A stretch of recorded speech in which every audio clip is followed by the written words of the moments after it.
Ladies and gentlemen, wow, what an absolutely fantastic set of moves from both of these players, in fact, both Alive and MMA. Unbelievable contestants throughout this tournament. But the question is, who will triumph and actually go through the finals, and who will fall down to the bronze match to face either Nesty or Symbol? Well, that's what we're here to find out, Total Biscuit. MMA or Alive, both fantastic players, of course. And it's all down to this best of 5. Alive currently on fire after the IPL 4 win, of course. This kid is sick. He just keeps on winning. MMA, though, is the heir to the throne. So this is just going to be a fantastic series. Yeah, TvT, I don't know who to call, honestly, and they're both really, really great. Obviously, Alive hasn't really had to deal too much with this kind of thing, not in the group stages. MMA has had to go up against Jackchi, and that was a really tough match for him. Yeah, it was, and the key thing is, though, that these guys played against each other in Code S just about a month ago. In the quarterfinals, again, they played against each other. Alive came up with a 3-1 win. MMA is here to find that revenge. This time it is a step ahead of the quarterfinals. It's now the semifinals. Will it be the same circumstance as before, or are we going to see tables turn, revenge made? Well, you've got to bear in mind, MMA's had ridiculous prep time for this. There's been weeks since he actually played it. I think it's been over a month, in fact, since that match was played, or give or take around that time. So he's had all the time in the world, with Slayers no less, to actually nail this down. So if anyone, and I do mean if anyone is able to pull this off, it will be him. Yes, and I think that's MMA's strength here, is that he is a player that will look at a series, and that's why he won the GSL. Of course, he can look and be like, all right, that's my opponent, that's the map pool, this is how I'm going to beat him, and that's how he prepares. I think in a tournament where it's more open brackety, I guess you could describe it that way, I think he doesn't have the same strength. But when he has time to prepare and has time to work out his opponent, then he can crush anybody, and I'm sure he will be well prepared to take on the aggressive Alive. Yeah, he can. But when we talk about aggressive Alive, we talk about the kind of guy that is willing to do anything to win and has all-in many times during this tournament already, to great success. The only person he really failed to pull that off against was actually Nesty, and he even managed to take a map before Nesty said, no, I'm not tolerating this, and slapped him down. The question is, will he do that here? He obviously, pulling off and calm before the storm, rather difficult, but this is a best of 5. Anything can happen. Yeah, that's so true about Nesty, and especially because Nesty is in the second semi-final here, so I'm sure that Alive is like, yeah, if I win this, I hope to God Nesty doesn't win his, because he does have difficulty against Nesty, and Zerg plays overall, even though he is performing better and better against Zerg players as time goes on. But this is going to be a great, great best of 5 here, of course. MMA with a slightly better win percentage against Terran players at 61%, Alive at 55%, but still, these guys, anything can happen in live in France, live in Paris, in front of an amazing audience. Well, you know, I can't even predict how that audience, man. We have to say something about that audience, and it's such a shame that we actually can't be there. Unfortunately, circumstances prevented that. It's currently 6:37 a.m. in the US. I've been up since 4 a.m. getting this stuff sorted out. I'm so hyped it doesn't really make a damn bit of difference to me one way or the other. But I wish I could be there because the size of the audience, 2,500 people in Le Grand Rex, an unbelievable venue for this event. Yeah, I saw the queues, I've seen the people inside, it looks absolutely fantastic. So if you're in Paris, I was gonna say go there and check it out, but sorry, it's actually sold out. It's so full, you can't. You just can't do it. Sorry. Oh, but yeah, the queuing, that's one thing the British really appreciate, and we are connoisseurs of queuing. And when I say that that queue was one of the best I've ever seen, top tier, you gotta believe it. Yeah, this is just the... I can't even describe how awesome this best of 5 is going to be. The first map is going to be Calm Before the Storm, which is in the map pool for this tournament. Of course, other maps that they will be able to choose from after the first map has been completed: Belshire Beats, Jewel Sight, Cloud Kingdom, Tal Malta, Antigua Shipyard Terminus, Daybreak, and Metropolis. A fantastic large map pool. A lot of dynamic games for sure. And MMA and Alive actually in the chat are like, why are you not in France? I'm sorry, guys. I want to be in France to see you guys. I wish I was now. I wish I was. but it's okay. We're going to still get the best seat in the house. Calm Before the Storm are going to be an epic game number 1. Of course, Calm Before the Storm known for being a macro map, known for a slower tendency. And this game could set the entire day, and I'm sure it will. Oh, yeah. It really, really could. And honestly, I'm really looking forward to this map, even though a lot of people don't like it because of how slow it is. Positional play in TvT is very entertaining. To me, anyway. Maybe it's not entertaining to everyone, but I just expect grand plays in this matchup. Yeah, and I mean, you've just seen crowd shots on the stream, everybody, and wow, does it look amazing. There's even an egg timer on stage, which I don't even know. A giant egg timer. That's what esports needs right now. We had DreamHack with the heart meters. Ironsquid now has a giant egg timer, raising the bar once again. Yeah, it's nuts. I mean, I don't know what's after that, but after that bar, man, I don't know. I can't jump any higher. I don't know. I don't even know. Maybe there's nowhere to go. This is the end of esports right now. Top hat on the egg timer. We're so done. It can't go anywhere from here. There's no question about it. It looks like these guys are almost ready to begin their first map. You can see MMA smiling, giggling, looks very confident actually on stage there. And I don't know. I don't understand why he wouldn't be. He's in front of a fantastic stage, and like we said, he's had time to prepare for this best of 5 between himself and Alive. It's going to be a great clash of similar styles, I suppose you could say, because not only are these both aggressive, they're so fast, and it's unlike normal TvTs. You could bring in an example like Thorzane. He's very slow, methodical. Yeah, definitely. Really does tear his opponents apart slowly, but these guys are so vicious, so ferocious with their Terrence playstyle. It's just going to be a fantastic mirror overall. It really, really is, isn't it? How could you fail to have a great matchup, even on this map? You know, even on a map that is so derided. I'm interested to see what they try and do, because can either of these guys have the patience to play on a map this size without just falling to the temptation to get aggressive early on? It's really hard to do that, but I think as soon as we see Medivacs come out, for instance, we're going to see aggression, aggression, aggression. Oh, yeah, man. And I expect some... Well, it looks like actually before, I expect after, but these guys are ready to get this game underway now. Alive and MMA already, they've said within the chat they are, so I guess we can get ready to go into game. Like I said, first map, Calm Before the Storm. Loser picks after this. Fnatic's Alive. Fnatic's best player, of course, just off the IPL 4 win, and is still winning in team leagues. Most notably, just beat Thorzane last week, talking about Thorzane in the NASL 3. And MMA is MMA. Well, I mean, what else can you say about this guy? Such a fantastic overall player, has hardly any weaknesses, and this is going to be a great series. Yeah, it is. It's going to be fantastic TvT, and then, of course, after that, we're going to have some ZVZ, which may not go on for so long, honestly, and it's a bit more of a mismatched matchup between the two players, but countdown has now begun, Mr. D Apollo, and I am really looking forward to this one. All right, we are going into game right now. It is going to be fantastic. Yeah, it's going to be great. Let's see who's going to get the first map. Of course, in a best of 5 in a semi-final with this amount of pressure behind it, it's going to be very important to pick that first win off. You know, because it sets your rhythm, sets the pace of the series. Yes, it does, without question. Okay, everyone is loading in, and we do in fact have the Calm Before the Storm. It is the map, and it is indeed a great description of what we're going to be seeing here. All right, so here we go, ladies and gentlemen. It's my pleasure to bring you Slayers MMA. He is in the blue trunks, playing Terran to the northeast of Calm Before the Storm versus his opponent. It is Fnatic's Alive. He is in the red trunks, and he is playing Terran to the southeast. And of course, this is Cloud, oh my god, Calm Before the Storm.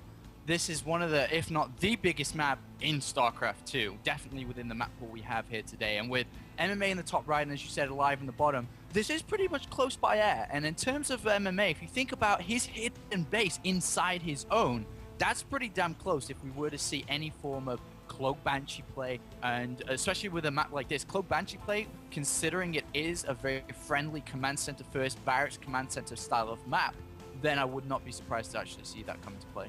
Yeah, you've got a map here that is not subject to rotational symmetry in the sense that this pocket expansion can be vulnerable to that early drop play, as you pointed out. So Alive with the edge in the spawning positions here. But it is also possible that they will go for this ridiculously economic play, because this map just, it suits it so much. I mean, really there's not that much harm in going CC first, but I have to wonder if MMA is slightly paranoid about the possibility of an all-in from Alive, although it's not looking likely because both of these guys are going CC first at this stage.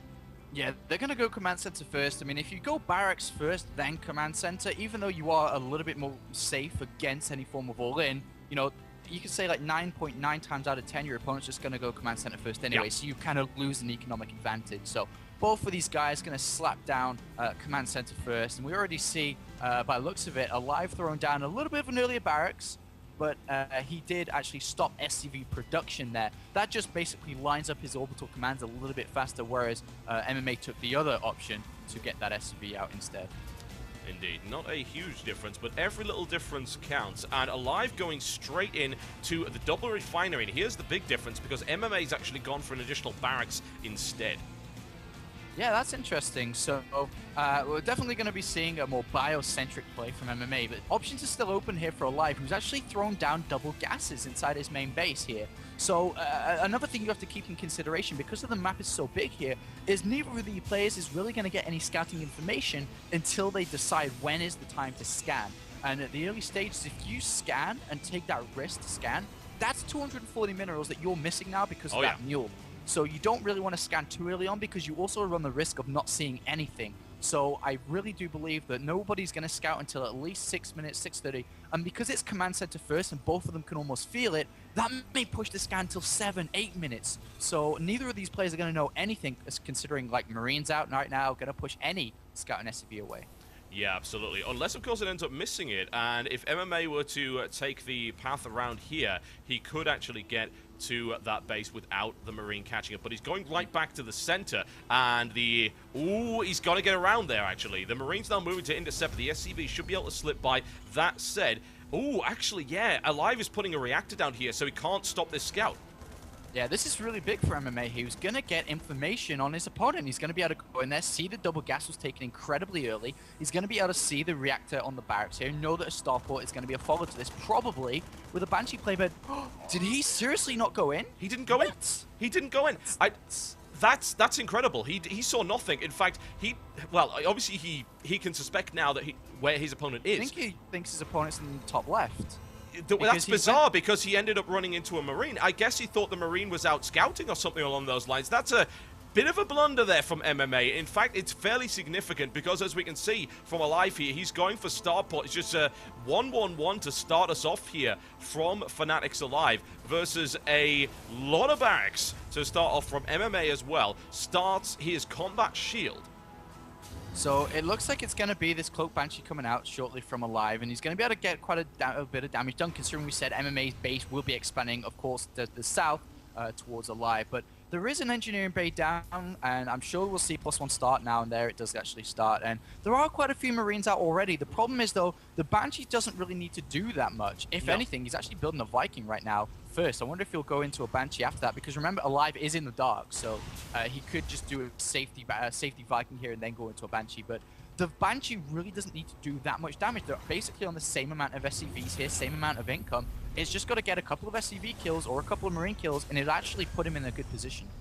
Yeah, it would. It really, really would. And I have to wonder if he even puts the cloak on it, actually. He does have the gas. He's got actually a lot of gas, so I'd be kind of surprised if he didn't apply cloak. We're going to find out very shortly. There's the Tech Lab straight into cloak. Banshee follow-up from that one. And MMA is totally blinded. The sad thing is he could have seen everything, without question. The reactor going down on the barracks, of course, prevented any Marine from coming out. Scan now lands. Does it get the starport? It doesn't. It sees the factory with a tech lab on it. Ooh, this is gonna be dicey here for MMA. He does see the amount of gas that's been mined, and it's basically 1,000 gas now that's been mined, which is more than what's needed to build a couple of tanks. So he's actually building turrets in anticipation for Cloak Banshee and tanks, because he knows 1,000 gas can, you know, buy both. So he's actually well prepared for this Cloak Banshee coming. He has 2 turrets on the natural, doesn't have any in the main base. That main base is a little bit more exposed here, but the follow-up is going to be, from what it seems from Alive, is going to be mech. Even though he's got a lot of Marines down, he's actually getting blue flame here from the factory, and he has taken gases on his natural too. So very shortly, I suppose we'll see a bunch more factories being thrown down, but we are seeing the classic fight within this matchup, mech versus bio, as we see the medevac shortly about to begin here for MMA. Indeed. There's the Hellion picked off as MMA takes a little bit of damage, but we're waiting to see what that Banshee can do. Is Alive going to wait for 2? He hasn't done so yet. Moving the Viking out just to intercept drops, I guess, but there's nothing coming in just yet for obvious reasons. Now the medevac's coming on the field here for MMA.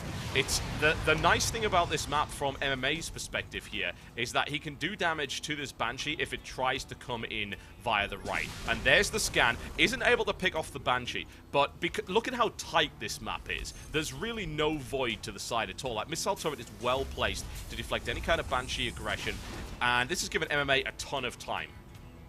Yeah, it's given him a lot of time here, and he hasn't taken any damage, SCVs or Marines at all here. The Banshee with 0 kills. The second Banshee coming into the back, though, warded away immediately by turrets here. But this is still fine for Alive, though he has invested in Cloak Banshees, which does mean he is open up to attacks, a drop or anything, which we're seeing from MMA now, but he does have Blue Flame Hellions, which are obviously fantastic against Marines here.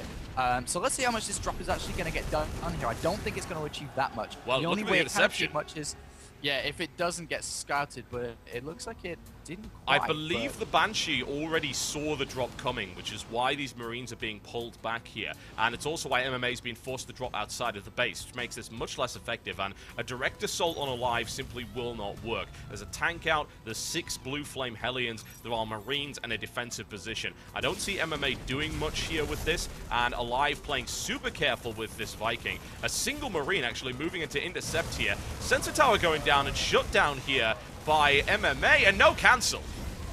And Alive's Banshee gets 3 Marine kills outside the outside MMA's base. Does escape, but still, the Marines on the front from MMA doing a bit of damage. Kills that SCV though.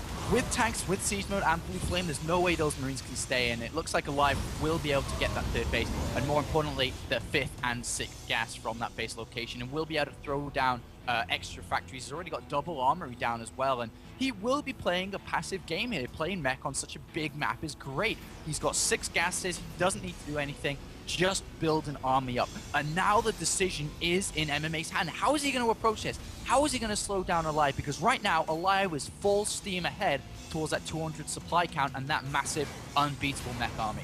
It's difficult, isn't it? Neither of these guys have really held back the other in terms of harassment. The drop didn't really do much. Yeah, okay, it's nice that he was able to take 100 gas away from Alive simply because he was able to snipe off that sensor tower while he was focusing on microing the Banshee, but Alive hasn't really done that much either. SCV count is very, very equal right now. It's that 3rd base from Alive that's going to make the difference. Additional production facilities and a lot of upgrades coming in from MMA instead. Yeah, the upgrades are good. That's one thing that's really nice for MMA here, but he almost, if you think about the way that Zerg is meant to be played, Zerg is meant to be throwing units away, trying to wear down his opponent, and then eventually just overwhelm him with the swarm. You can almost apply that same theory to Bio versus Mech. He needs to wear down Alive, otherwise the Mech army is just going to get way too strong, especially because there's 2 armories. He's upgrading, armor and attack weapons at the same time here. He's also got Viking and Ravens to help with point defense drones against Marauders here. So Alive so far is controlling the game really, really well. He can even throw down a 4th command center right now, and he should be doing that very, very shortly. And there's nothing that MMA can stop him at this current point in time. He's covered in all angles. Turrets at the back, Marines at the back, sensor tower. It's going to be very difficult for MMA to play this game. Yeah, drops on the way out, but these Hellions are well positioned as well. And the Hellion might... Yeah, it's got it. It picks the drop up quite nicely. Marines can't get in from the top due to that sensor tower. And there are now plenty of Vikings on the field to intercept any kind of drop that comes from the side. And this is shutting down one of MMA's main strengths. He's known for being this furious, fast-dropping opponent. And he can't do it. Yeah, 2,000 minerals in the bank, and there is a 4th command center being built as well for Alive here, and he actually has a Banshee on the natural. Does get picked off by a couple of Vikings, which is a nice play there. And it looks like we're actually going to see a drop from Alive here, loading up a medevac with 4 Hellions on the right-hand side, going up north now towards the natural. There are Marines in place, though, with Stim. Uh-oh. Ooh, is MMA going to pick it up? He stims in right now. The drop comes down to try and obliterate that. One Hellion taken out. Good positioning there by Alive. Saves 3, but again, the interception occurred and the drop doesn't do any damage to the economy. And now, MMA is looking to try and apply this stranglehold to his opponent. But look at the number of tanks. Alive can obliterate that force so quickly. Yeah, especially because he's 1-1 upgraded now. It's going to do a lot of damage. Another medivac lifted with 4 fresh Hellions. Going to go down the south side, see if he can get an entry another way here. But so far, he needs to actually get these 2-2 upgrades. The problem is for Alive is that he has a lot of gas, but he doesn't have that much gas. He's actually out of 1 on the natural. He only has 2 in one of the geysers there. And it's slowing down his gas income right now. But he is at that 200 supply mark so incredibly fast here and has such a strong army. Yes, he does indeed. I'm actually kind of surprised. Wow, three command Medivac centers. in the center. Oh, there's the interception. And 4 Hellions immediately shot dead. You know what? I don't think dropping here is a very good idea. None of these guys are bad. MMA loses a drop just a minute earlier, and then Alive loses one as well. Dropping is just not an option right now. Both of these guys are all over the place. The map control is in favor of MMA, but defensively, Alive has the edge with that sensor tower. He's got great positioning, and he also has, well, in fact, he did have air superiority, but the second starport that we saw from MMA go down a while ago has actually given that to MMA. We do see 2-2 on its way now. 3 command centers at once for Alive in the background, really just getting rid of his minerals. The problem on this map, though, it's so big, it's very hard to maneuver as a mech player, because if you're caught on siege, that's it. Everything could potentially end here. So that's the weakness of playing mech on such a big map here. And he's looking for a way. He went north, and then a sensor tower popped up immediately, and he had to return as he was immediately scouted and spotted. And Alive scans the center, wants to control the center. If he can control the center, he can start to expand and control the flow of the game more properly. Pretty damn big deal if he's able to do that, and MMA not willing to engage, and I can't really blame him at this stage. A lot of tanks, a lot of Blue Flame Hellions, and while MMA does have air superiority, it's not big enough to really make the difference, especially with that Raven in the mix. And another push forward here by MMA, looking to try and get the center once again, able to do that. Something I would like to point out, actually, is that Alive was able to deny an expansion up here with a little errant Hellion, but here we go. And this is just a massive Viking war in the center. Deployed tanks on either side here.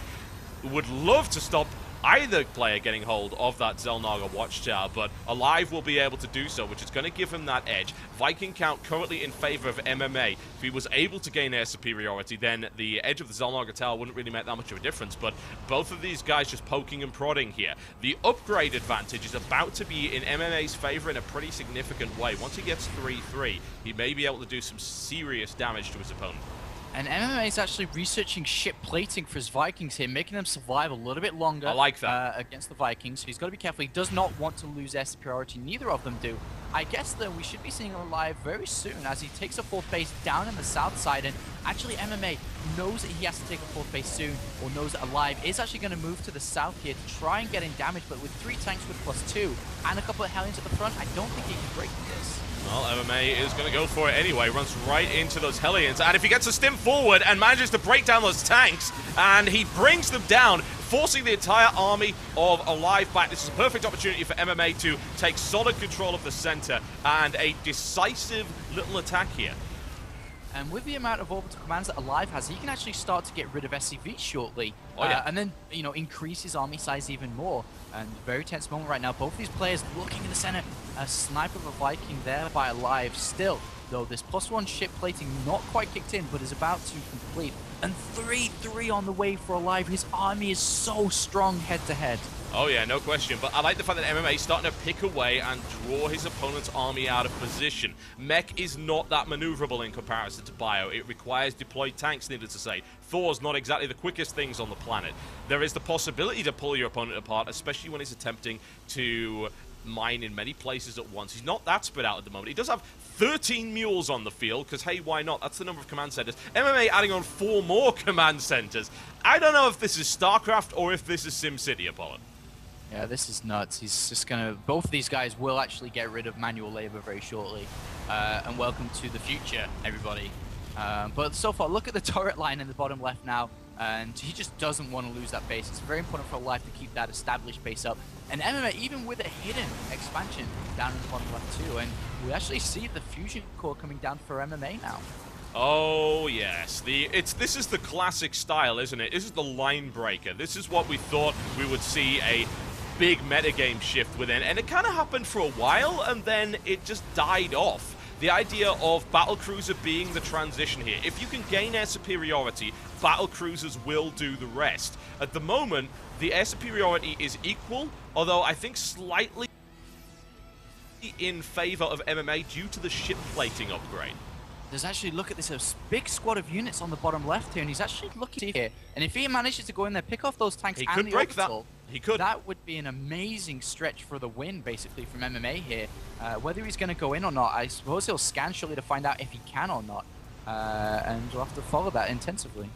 Yeah, I'm just looking at MMA's production facilities here. He's added on 2 more starports, taking him to a total of 4. His barracks count, it's not amazing for this stage, but it's pretty high nonetheless. Just a little bit of tit for tat in the center here.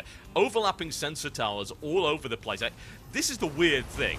Like, Alive knows exactly where MMA is, and also, MMA knows exactly where Alive is. MMA is looking for an opening opportunity here. He certainly can't drop. There's an absurd number of turrets. He could stim in. The turrets will kind of filter his units, which will make it a bit difficult to attack these entrenched siege tanks, but not impossible. With 3-3, I say he breaks that, and he could annihilate that base. But Alive is deliberately keeping his force in the center so that he can easily swing around to intercept something like that. Well, we're about to have the end of a ground army, aside from a few Thors soon too, because both of these guys are switching into full air. We have double upgrades coming from Alive from his double armory into his ships now, plating, and also the weapons too. And I'm not even sure if he's got a fusion core down. He may actually have one already down, or I'm not sure. I don't think he has, actually, looking around here. But he is going to start producing heavy amounts of Vikings. Both of these guys don't really know what their opponent's doing. I mean, and from MMA's perspective, that is, he doesn't know exactly what Alive's doing in terms of tech, but there was a scan in the main base from Alive to MMA that saw the fusion core, and that's why he's making that full switch over into Vikings by the looks of it. MMA actually has an opening now because Alive's army is out of position here, which has allowed MMA to establish a contain, and it's quite a nasty one as well. Here comes the push. Looks to try and take out that planetary fortress. Takes a lot of losses in the process as Alive tries to get his army back into position. Air superiority currently slightly in favor of MMA, and that's giving him the edge that he needs to do some damage, and we're seeing some real damage done to production facilities here. Thor taking a lot of tank fire in here, as well as Alive tries to maneuver into position, but he's getting annihilated, and Alive's army plummeting.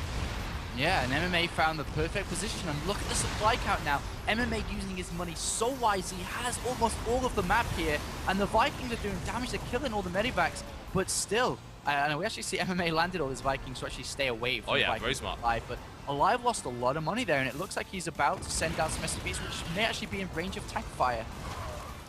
Yeah, I think so. This is nice, actually. MMA was really patient and waited for that opportunity. Alive's army was out of position, and MMA was able to push in the contain. And now he's got an awful lot of options. But for both players, it still comes down to air control, and it's very equal at the moment. MMA does have a slight armor upgrade advantage, but what he doesn't have is the number of Vikings, and both of these guys are trying to produce Banshees because they know that's ideal for line breaking at this stage. But MMA's just got an absurd amount of gas, actually. I'd like to see a lot of Ravens coming in from him because that would give him the air control that he actually needs. And Banshees are coming out from Alive here, realizes I can't really rebuild that army, and he's going to try and break down this force of tanks soon, but he has to be so careful with Thors being added to the mix. We actually see a lot of Blue Flame Hellions on the middle left-hand side, but at the same time, MMA goes for it.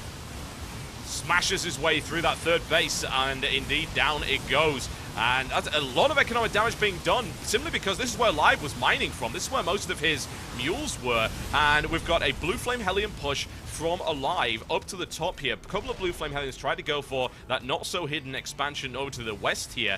A lot of damage being done on both sides. Alive repulsed for the moment. In the meantime, MMA's Assault Force continues to push its way through. It's killed a lot of SCVs. A lot. 35 left, but there are so many mules that I don't think it really makes all that much of a difference. The problem is, if MMA keeps strangling his opponent like this, then it doesn't matter how many mules you've got if you've got nowhere to mine from. Yeah, that's the only mining base left for Alive, basically. And if MMA sends one Marauder, which he is going to, and sees it, he'll immediately turn around and want to pick that off. And once that does go down, then Alive basically has no income and only has his army supply, which currently is larger than MMA. But MMA has so much money in the bank here to replenish that. I'm really surprised that MMA just didn't go right for that. That Assault Force could have taken out that base in a couple of seconds, and that would have absolutely crippled Alive's ability to produce units. A couple of Blue Flame Hellions make their way in, not doing a huge amount of damage, but now are able to clean out that Marauder and finish that off. Things not all that many SCVs there. Anyway, MMA now finally moving into position, and Alive contained. He can't really respond to this all that easily. He's going to take the opportunity to go for a complete push through here and try to get that air dominance, which he does have. He's got the Viking numbers and is going to start breaking that container. Tank's now down. MMA cleans out this mining base. Alive has nowhere to mine at the moment, moving in another command center down here, but his income plummets as a direct result of that, and production goes in favor of MMA. Hellions at the north that were sent around did actually manage to get quite a few SCV kills there for Alive, but still, it doesn't matter that much. He's now just set up that command center in the south side to actually try and get this command center up and running. He needs some form of income. He's got a lot of minerals, but he needs gas. He has so many orbital commands in the background. He will never run out of minerals as long as he has a base, basically, but he needs to get gas right now. What's he going to do? Replenish with the Hellions here with his army? That's not, of course, going to work out. No, it's not. Here. It's not an option. Well, he's got a lot of Vikings here. Currently 26 Vikings to 10.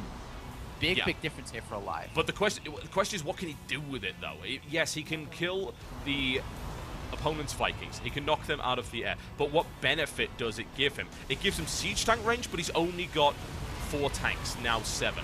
And a control of the Zelnaga Watchtower in the center will kind of negate that advantage. So I am a little bit concerned here for Alive. Honestly, I'll just have to sit on this base because he needs to mine and he needs to get that gas income, as you've said. It's a gas-heavy style. He's playing mech. MMA's got more gas than he's going to need in this entire best-of-5 series. Yeah, that's basically true. And there's Vikings on the bottom left-hand side here for MMA that could actually land on that base and kill every single unit there anyway.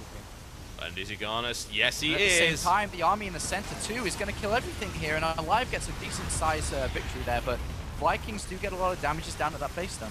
Yeah, it's nice, isn't it? And, you know, they've got +2. They could actually take this orbital command down. They're going to die one way or the other, so MMA takes the command center out. And Alive, once again, is not mining from anything. MMA has bases all over the map. He's not even afraid to actually use a planetary fortress as well.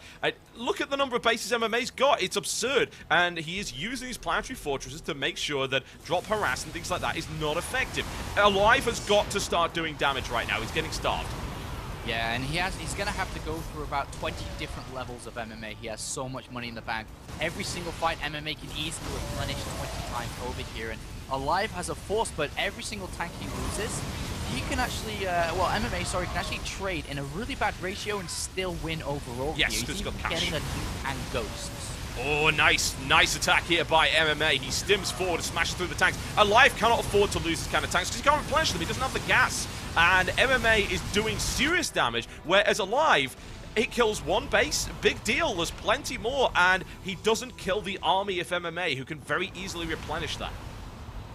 And this is slowly the end for Alive soon here, but he still has a decent army size, and if MMA does make mistake after mistake, it's still possible here, but MMA is just gutting his opponent from the behind, basically. He's just taking out factories here and there, taking out command centers, orbital commands, whatever he can, while losing hardly anything, and still has so much money in the bank, and again, has equal-sized army, or just about equal-sized army to Alive. The really weird thing here is that there's so many Vikings, but he's not really doing anything with them. There's only 2 Banshees to capitalize this superiority. Well, that's the thing, isn't it? You know, this is why this really super late-game TvT shift with their superiority usually goes to battle cruisers or a lot of Banshees, and he hasn't got either of those things. It doesn't help that he's been completely starved for gas. He actually has no minerals now at all. So I guess he may have gone there if he hadn't taken so much economic damage. And honestly, this is the kind of time where MMA could say, you can keep all of those Vikings. I don't care. They're useless. They are totally worthless right now. I just go mass Marine Marauder and smash you down. Yeah, and he's attacking from different angles now on the left-hand side and moving forward with a handful of units and then his big army alongside it. So MMA just ripping his opponent apart, realizing that his army is strong. There's the GG. All right. Yeah, there we go. And Well, we expect a positional play. I actually expected that to go on a little bit longer than it did, but hey, it didn't happen, and MMA takes a convincing victory there. Alive not really able to get his hooks in anywhere. Yeah, it was kind of all about that one kind of positional play that MMA got the upper hand on, and that was kind of the game. Even though it was, 35-minute game or whatever, it was all about that one position. And MMA got a stranglehold above his opponent and never let go. And from there on out, he just continued to hammer through in different angles and ripped him apart. Yeah, he did. That was absolutely stellar play there by MMA. It really was. Impressive. Extremely impressive. Yeah, it was pretty intense really there. And having shots of Alive, well, 1-0 currently for MMA leading into the next map. We're going to have to find out how well this is going to go down here for him. But so far, so good for MMA. Yeah, that's really nice for him. The question is, I guess, what do we see as a map choice out of Alive at this stage? Because Calm Before the Storm, that's not exactly Alive territory, is it? That's not the kind of place... It's not really MMA territory either. It's just such a big map. Aggression is difficult. So I think at this stage we're going to see a much smaller map here from Alive, and we're going to see a much more aggressive game. We may even see an all-in from Alive just to equal things up. Yeah, well, it really does depend on what map it's going to be next, and Cloud Kingdom is the next map here, so this is obviously a lot smaller map. It allows a lot more aggression to come from Alive, which his strengths do really play to this style. If you think about the way that Terran vs. Terran has always been in the past, is that it's always about economy, let's go one barracks command center. Well, Alive basically has a different theory on Terran vs. Terran. He says, well, I can do aggression early on and overtake you in your economy, and then have a better tech, have a better economy, and then go into mid-game with strength. So I'd expect to see aggression, whether it be Cloak Banshee to begin with, Marine Hellion, lift up Elevator into the main base, something along those lines to topple MMA, because once MMA is in rhythm, this kid is unstoppable. Yeah, I'm getting an invite to the game, actually, so we can see... Oh, it's going to be Cloud Kingdom. Very, very nice. Well, this shouldn't take so long, I guess. I mean, it must be a shorter game for sure, of course. Well, it really does depend, because at the same time, even though we talk about Alive's potential aggression that works so well on this map, is that a perfect mech player on Cloud Kingdom in Terran vs. Terran will always win. If MMA pulls off a perfect mech play here, which he can do, then he could easily take a win. But the same can be said for Alive. He played mech in game number 1. Will he play game in number 2? And the reason why perfect mech play is so viable and pretty much guarantees a win against any other kind of style unless mech versus mech is that it's so easy to grab a third base here, and then walking distance to a fourth base is basically a stone throw away, and then another stone to your opponent's base. So it's very easy, very small distances, and of course the map, the higher ground, the filtered ramps really do play the strengths towards mech. Exactly, and these guys will obviously just need a little bit to get ready. They want to prepare, make sure that they don't make any mistakes, and, well, Alive, I don't know if Alive's really going to be all that upset after that loss. He's probably just going to put it down to the map. It's like, look, it's Calm Before the Storm. It's such a slow positional map, and once your opponent gets the position on you, it's very hard to take that back. And he didn't have any options once those... I don't even know how many expansions he had. And the amount of expansions that MMA had at that stage just gave him so much money. His economy was absolutely stellar. It also gave him this great map control where he could just swing around from anywhere. And any expansion that was put up by Alive just ended up getting sniped off one way or the other. And mech is weak because of one thing, which is maneuverability. And Alive just wasn't able to do a damn thing at that stage. Indeed. And, well, different map, different game, different slate. Will Alive be able to come back, though? MMA is... he's just so good. He had a fantastic 2011, like one of the best 2011s as a StarCraft 2 player you could get, with Code S wins, MLG win, Blizzard Cup win, and he went into 2012 so strong too with, Intel Extreme Masters win. He has been slipping up a little bit in the GSL most recently, but so is everybody here. Actually, the funny fact of the Ironsquid is that every single competitor here is actually in Code A right now, as the brutal, unforgiving system of the GSL has said no to Code S to these guys. But that does not take away the true skill from these individuals who, to be honest, every single one of them, aside from Symbol, who is still yet to prove his worth, you know, is well worth Codes. Yeah, absolutely. And to be fair, I've got to say that the differentiation at this stage between Code S and Code A is just, it's nonsensical. They're both equally good. It's just the way that the tournament is. The tournament is brutal. There are so many players going up and down every single season. There's a big homogenization, I feel, between those two divisions right now. And honestly, you get great quality games in both. I just don't see this big skill divide. All right, well, we'll find out later on today when we have Code S 3-times champion going up against a struggling Code B, Code A player in terms of symbol. And we're about to find out. Well, it looks like both these guys are just about ready, it looks like. Next map will be Cloud Kingdom.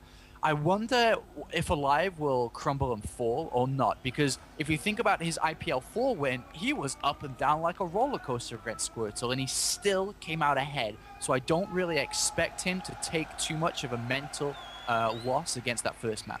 Yep. All right.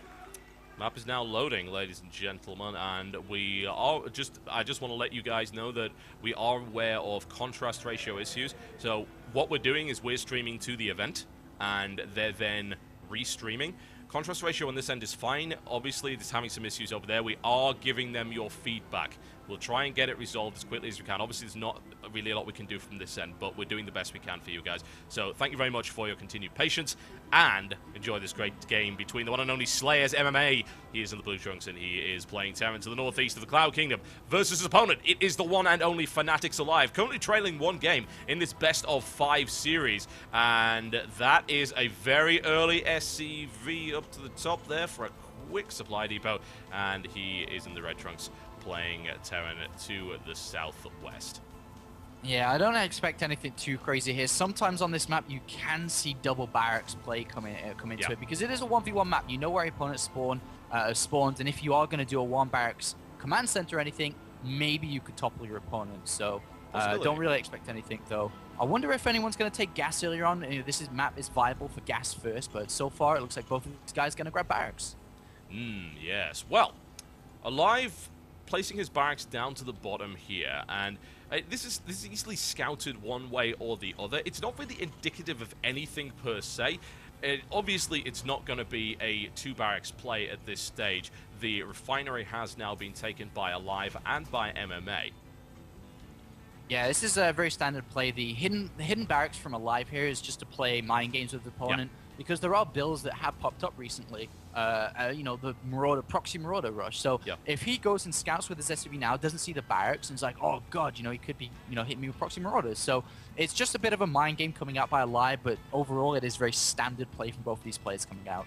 Yeah, and MMA is not easily rattled by that kind of thing. It does help when you live in a house that is full of top-tier Terran players. It's difficult to mind game someone who has so much TvT knowledge. But there is, of course, the possibility that MMA does make an assumption based on Alive's reputation and the games that he's been playing throughout this tournament. Okay, so he doesn't see the barracks initially here, and the question is, does MMA then just go back and actually check? Gonna go around and see what he can see. He's gonna see that 1 gas up there, which may make him a little bit suspicious, but see, MMA, actually, he could miss this barracks, but he's gonna see that Marine there, so I think he's guessed what's going on. Yeah, I think the most clear indication that MMA would have got is the timing of the scout from Alive is actually on a perfect timing to the regular barracks play, and it came from the direction of where a barracks would have been placed. So he already kind of knew that nothing funky was going to go on there. And we do see a factory coming down. It looks like it may potentially just be a single without Cloak Banshee. On the other hand, though, we do have the factory and second gas for MMA. So it looks like he could be going Cloak Banshee here. His opponent, though, without the Cloak Banshee, of course, I think he's going to get an advantage here, because that means he's going to have Hellions and Marines instead of the Cloak, or the replacement here, and that will give him the upper hand in the overall fight here, depending on who wants to do more damage early on. Well, we've got an expansion coming down here from Alive, and that may not be the best, considering the amount of damage that could be done by this Banshee. The problem Alive's got here, as well, is that his scout was completely denied. MMA doesn't have full information, but he's certainly got way more than Alive does. And this could lead to an assumption here, and we know everything about assumptions, Apollo. They are the mother of all screw-ups, so let's see what Alive decides to go for. There's the start port coming down. Do we see a tech lab coming on that barracks to follow that up? Yeah, we should do next 25 gas, which he has now. Should throw that down. And second gas is taken, though, anyway. And we do have Hellions coming out. Hellions are going to be key here, scouting his opponent, understanding has he got an expansion, has he not, because a couple of Marines here against a handful of Hellions, 4 Hellions should be the magic number here. He's going to be able to push those 4 Marines back on the natural of MMA. And then upon seeing that, he'll see no expansion. But the regular scan timing here for both players is going to be around that 6:25 mark. But basically the next scan available for both of these players, and that will reveal what they're both doing as well. Indeed it shall, and right, here we go. So the Banshee already halfway done, Cloak to follow that one up. Banshee coming out from Alive somewhat late,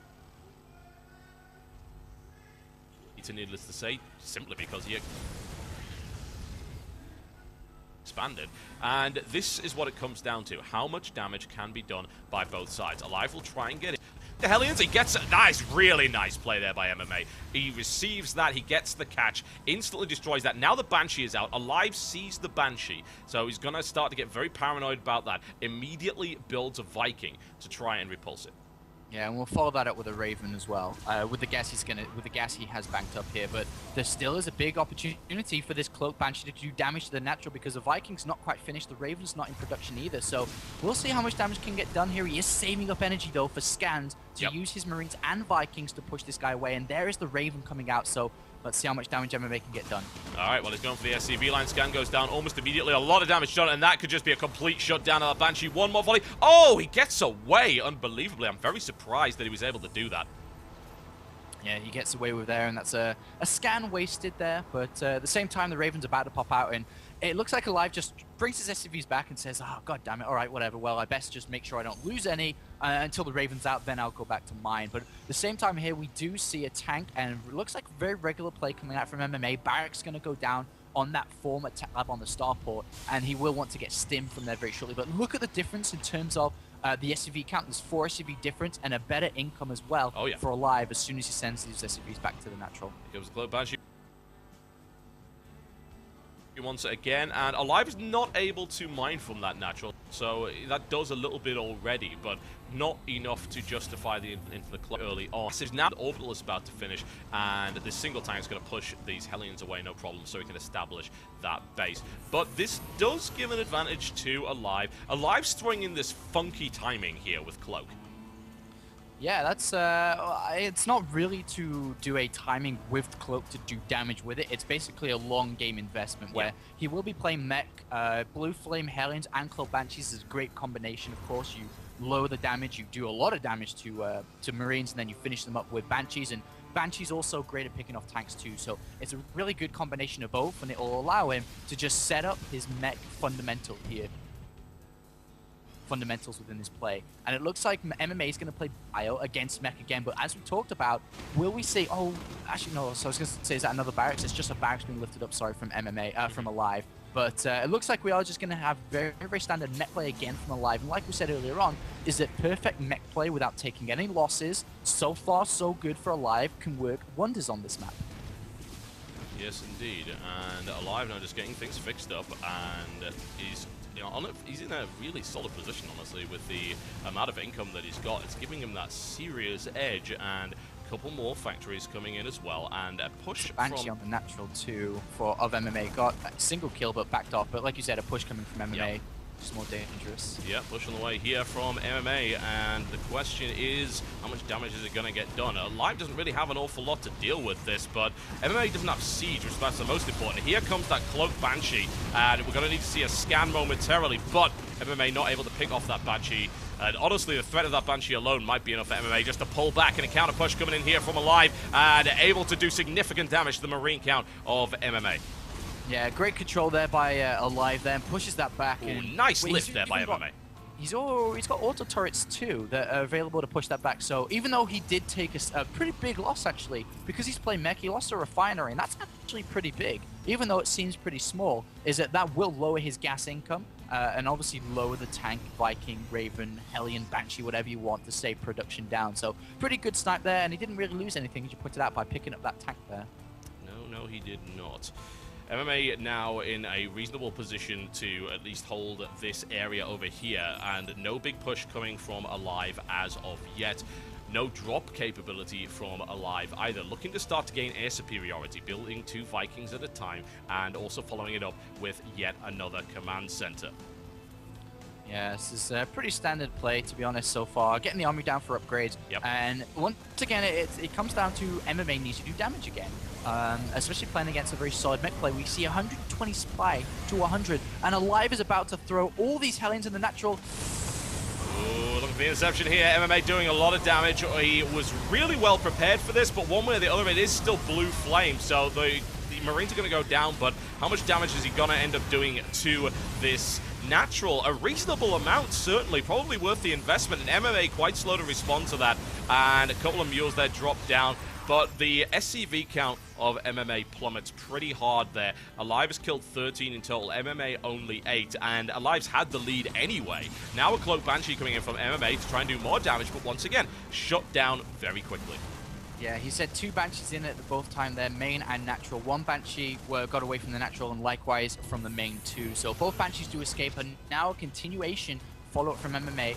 And basically MMA, all his goal needs to be here is keep Alive away from extra gases, keep him away from the 3rd base. So that's going to be very important here. He's going to move in again eventually with that Banshee to check out, but it may have actually gone down. Viking does have a kill on that right-hand side Viking. And so far, so good still for Alive, but he's about to take the base, and MMA can't keep that away for free. No, I don't think so. And MMA's Banshee sees a few Hellions moving in, and that's the real problem, isn't it? Alive's taking a 3rd base behind this push and tried to force MMA to pull back and defend against it, but he hasn't done that. Alive actually has a great opportunity to go in here, but he doesn't know it. And that would do so much damage to that natural expansion here. MMA's now got a tank there, which may prevent that, but here's the big push. MMA does not want that 3rd established, but he's gonna have to go up against deployed siege tanks in a great upper ground position here, and Alive's air superiority. I don't see MMA breaking this. I think there's a space for Marines to come from the south side by the 2nd gas there. Yeah, you're right. Damage, but Alive is warding this off rather well with these Banshees, and look at the effectiveness of those 4 Banshees late game, or mid game, should I say. It's working out. MMA's really forced to scan an awful lot to deal with that, but Alive can easily just pull back to the safety of his tanks. There's no way the Marines can stim forward and kill the Banshees, because they'll be obliterated if they do. And he does get warded back there, but Alive does grab the 3rd base. Now he lands on the Fnatic IPL4 champion on a steamroll in the 2nd game with 1-1 upgrades coming in. Let's have a look at MMA's upgrades. Currently 1-1 as well, but not working on 2-2 yet. And I don't even think he's got an armory here. He's slipped up a little bit here with the 2nd Engineering Air and Bay and Armory. So MMA with the first mistake so far within this series, and Alive will start to catch up and overtake in upgrades. And Alive playing a really good game here. Yeah, he's playing absolutely rock solid as far as I can see. And MMA's not getting a look in, where he was able to maneuver so much in that first game. He can't this time. There's a nice cloak there by Alive. A stim to a limb, and 1 down. Does he take the 2nd? Yes, he does. Nicely shut down there by MMA. This may give him the opportunity he needs, because those Banshees have been an absolute thorn in his side. Now he may be able to do something, but I'm just concerned the superior economy of Alive could steamroll, and the supply difference is clear to see. Yeah, and the army supply difference too, and especially as 1-1 finishes, Alive could have a nice little push there. He's got a Raven to help out against Marauders, putting the point defense drone down too, and he just has more tanks, he just has more stuff, he has double the tank count, and he's harassing consistently with Hellions on the left-hand side, the right-hand side, and he's just controlling this game so well. Very, very true. And Alive looking to take map control, and he can do it. Just look at the number of Vikings he's already got. Air superiority firmly in the hands of Alive, which gives him what he needs to push forward. It's always the way. You can push forward under a cloud of Vikings. It makes it very difficult to stop those tanks from coming in. Gives you the range and the early warning to get a solid deployment. It can be negated by a Xel'Naga watchtower. That's a possibility, but at this point, Xel'Naga Tower in control of MMA. Is he able to maneuver quick enough to stop this force from coming in? Because Alive's got that nasty high ground position. Indeed, he does, and he just, I mean, like I said, a perfect play here is almost unstoppable, and he is at 200 supply now, at, well, 199, can't really get to 200 supply, but like I said, he's got a maxed out army, basically, and he's looking to control that Xel'Naga Tower. If he controls MMA's Xel'Naga Tower, that opens up the naturals exposed, the 3rd base is exposed, but right now he has to deal with this squad of units, which MMA is about to get caught with every single one of them. Oh my, I'm not liking the look of that one little bit. There's just enough tanks to obliterate. They don't even need to be deployed one way or the other. And MMA's army, which wasn't all that big to begin with, oh, it's nasty to watch, man. It seriously is. Those Marines get barbecued as Alive is able to get the flank on the cliff. And Alive now just looking to eliminate that. And if he splits the army in two, he can just ram it home. Oh, and MMA sets up position on the Zelnoga Tower and knows it's a very important structure to hold in this game. But Alive, if he knows to put down, is about to take his 4th base as well, and his upgrades are 2-2, and only just now are we seeing MMA's 2-2 being researched so incredibly late. Oh wow, MMA's able to get salvos off, but the number of tanks! Oh, those tanks obliterating 2 salvos. And Alive doesn't care about taking losses at this stage. He needs to smash his opponent with a sledgehammer, and it's working out very well for him so far. MMA trying to stay on the move to fend this. He needs army supply. He needs to close the economic gap. But behind all of this, the expanding is going on. Actually, there's a drop onto the tanks on the high ground, and immediately on siege is great fast play there by Alive. Yeah, Raven Point defense drone put down there to absorb that fire coming in, but there's so little from MMA to stop those, and he gets the visibility he needs to crawl forward. Gets a deployment over the high ground as well, but MMA has managed to sneak around. He's got this small assault force that could do some damage. It's going to move right into the range of the center tower, of course, but there is the possibility to do something. I would attack the 3rd if possible, and here we go, a flank from MMA to eliminate those tanks. Nicely played there, gains the high ground position, and can he actually push forward from this stage? He's got to the and that's on the high ground. I'm not allowing him to go to the 3rd base, but he does return back, and at the same time Alive now has full control of that ever so important Zelnoga Tower, and 2-2 is about to complete. MMA looking for an angle, sees a planetary fortress and tanks off of that or by the natural. He's like, god damn it, there's just no way to get close to Alive.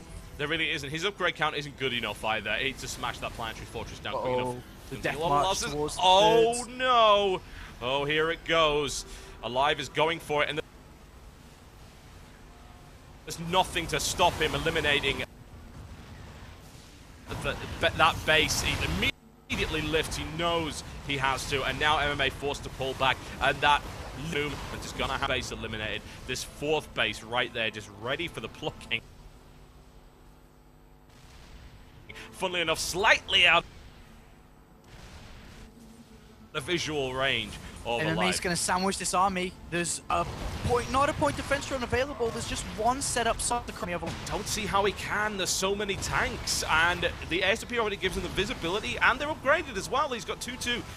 Oh, this is difficult. MMA doesn't have the numbers, I feel. He does a little bit of damage with this drop here, but that planetary fortress is just going to gun that drop down so fast, and no getting out of there Alive, I'm afraid. So little damage done, and Alive is strangling MMA right now, and he's running out of options. And if MMA doesn't do something about it in the battle heat. And situation's getting more and more rough here for MMA, who's playing against a fantastic play from Alive, and it looks like Alive has got his forces on his 4th base ready to join up momentarily here, and it looks like it's from a exceptional economy, is building additional production facilities, and he can sacrifice units here. He can go for that sledgehammer and eliminate his opponent. He's got the army supply that he needs. MMA goes for a full out attack here. He's able to catch the tanks on siege. This could be big. Good surround right here, and a good split there. Down. He is repairing it though, so his actually army's pretty small, and Vikings could land to help out too, so not quite enough. But MMA is about to lose his natural if he does not return home. Vikings will give his tanks the range to kill the 3 tanks of MMA, who actually doesn't care, but point defense drone deployed total bit. Really nice, actually, really nice play there. We're seeing this an awful lot more, and it does stunt the amount of damage MMA's done, but it doesn't matter because MMA gets the complete with plenty Marauders, and that actually puts him back in the game, honestly. Yeah, because he only needs minerals to keep in this game. He has an expansion on the right-hand side here. Alive now setting up tanks, and he has 4 Blue Flame Hellions going towards that last mining base of MMA. Right now, he is presented a kebab by MMA, and he is going to devour it with great gusto. MMA able to get back and defend most of those SCVs. With the SCV counts looking pretty grim. Look at that. 34 to 61. This is crazy right now, and MMA was go again. These tanks now are 3-3. The upgrades of Marines and Marauders are at 2-2, so there isn't a great advantage here, of course. And Alive just needs to get his forces together. He's actually been strangled from mining from his 4th base through MMA with superior position once again here. Alive has to do something soon, and he has to do it fast. MMA coming back into this was excellent. I feel that Alive was just a little bit too slow. I think he could have just gone for it. He waited too long and he gave MMA time to prepare and gave him the positional advantage. And now Alive looking to do yet more damage. And will the greed of MMA become his downfall as this entire mineral line is going to get obliterated here? No planetary fortress to defend that. Oh my god, this is incredibly tight right now. Any mistake from any of them cost the game. It actually end everything here. MMA, though, has a good amount of units, but they're all spread across, and if he takes a fight anywhere with units spread across everywhere, Alive has still 180 supply here. Head-to-head, Alive wins. MMA is trying to keep that head-to-head fight from actually happening. Yeah, exactly. Long goes on, the worse it's going to get for MMA because he just doesn't have the economy to back this up now. He lost far too many SCVs, he doesn't have enough bases, and while Alive is not able to properly mine from here, in fact, jamming 23 SCVs into that refinery just to try and keep someone alive, that's actually a great opportunity here for MMA, but there's just too many tanks. There's no way he can get in range of that, and Alive just has this massive force here. He can afford to throw units away. MMA certainly cannot. Yeah, this is pretty nuts.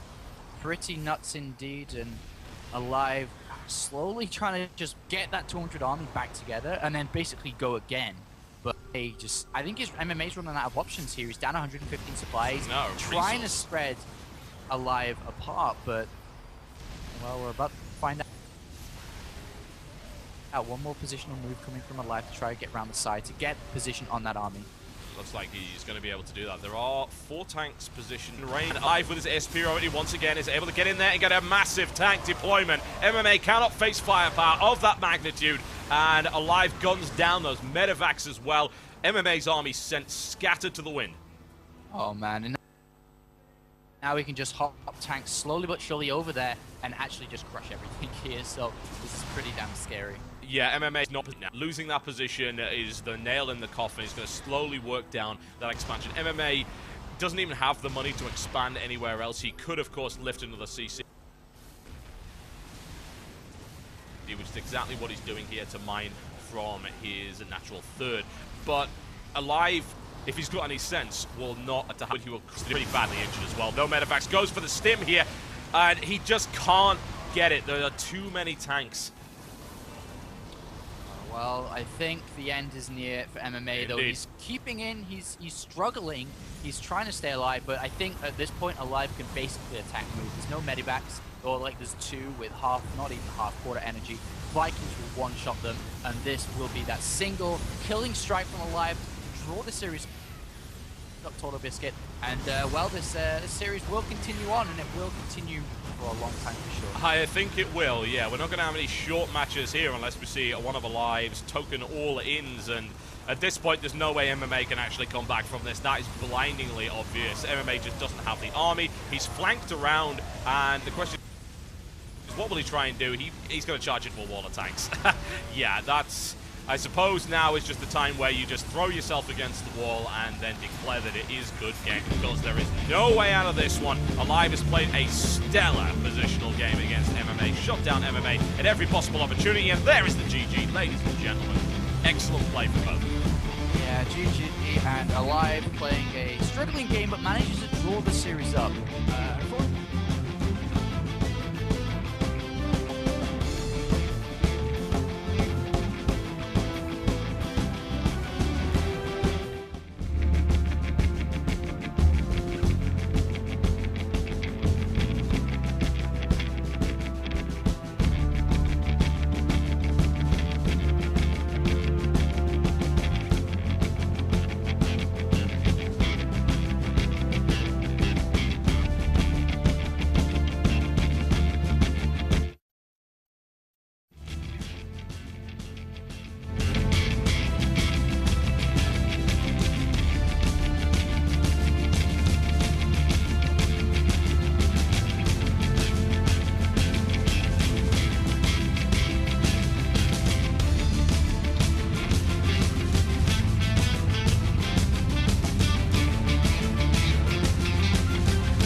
Waouh. Les mecs, vous déchirez. Bah du coup, on est parti pour le thème des MMA ou quoi? On On a a encore une petite minute. une petite minute. Déjà vu, déjà vu. Court, je pense. Faisons court, ouais.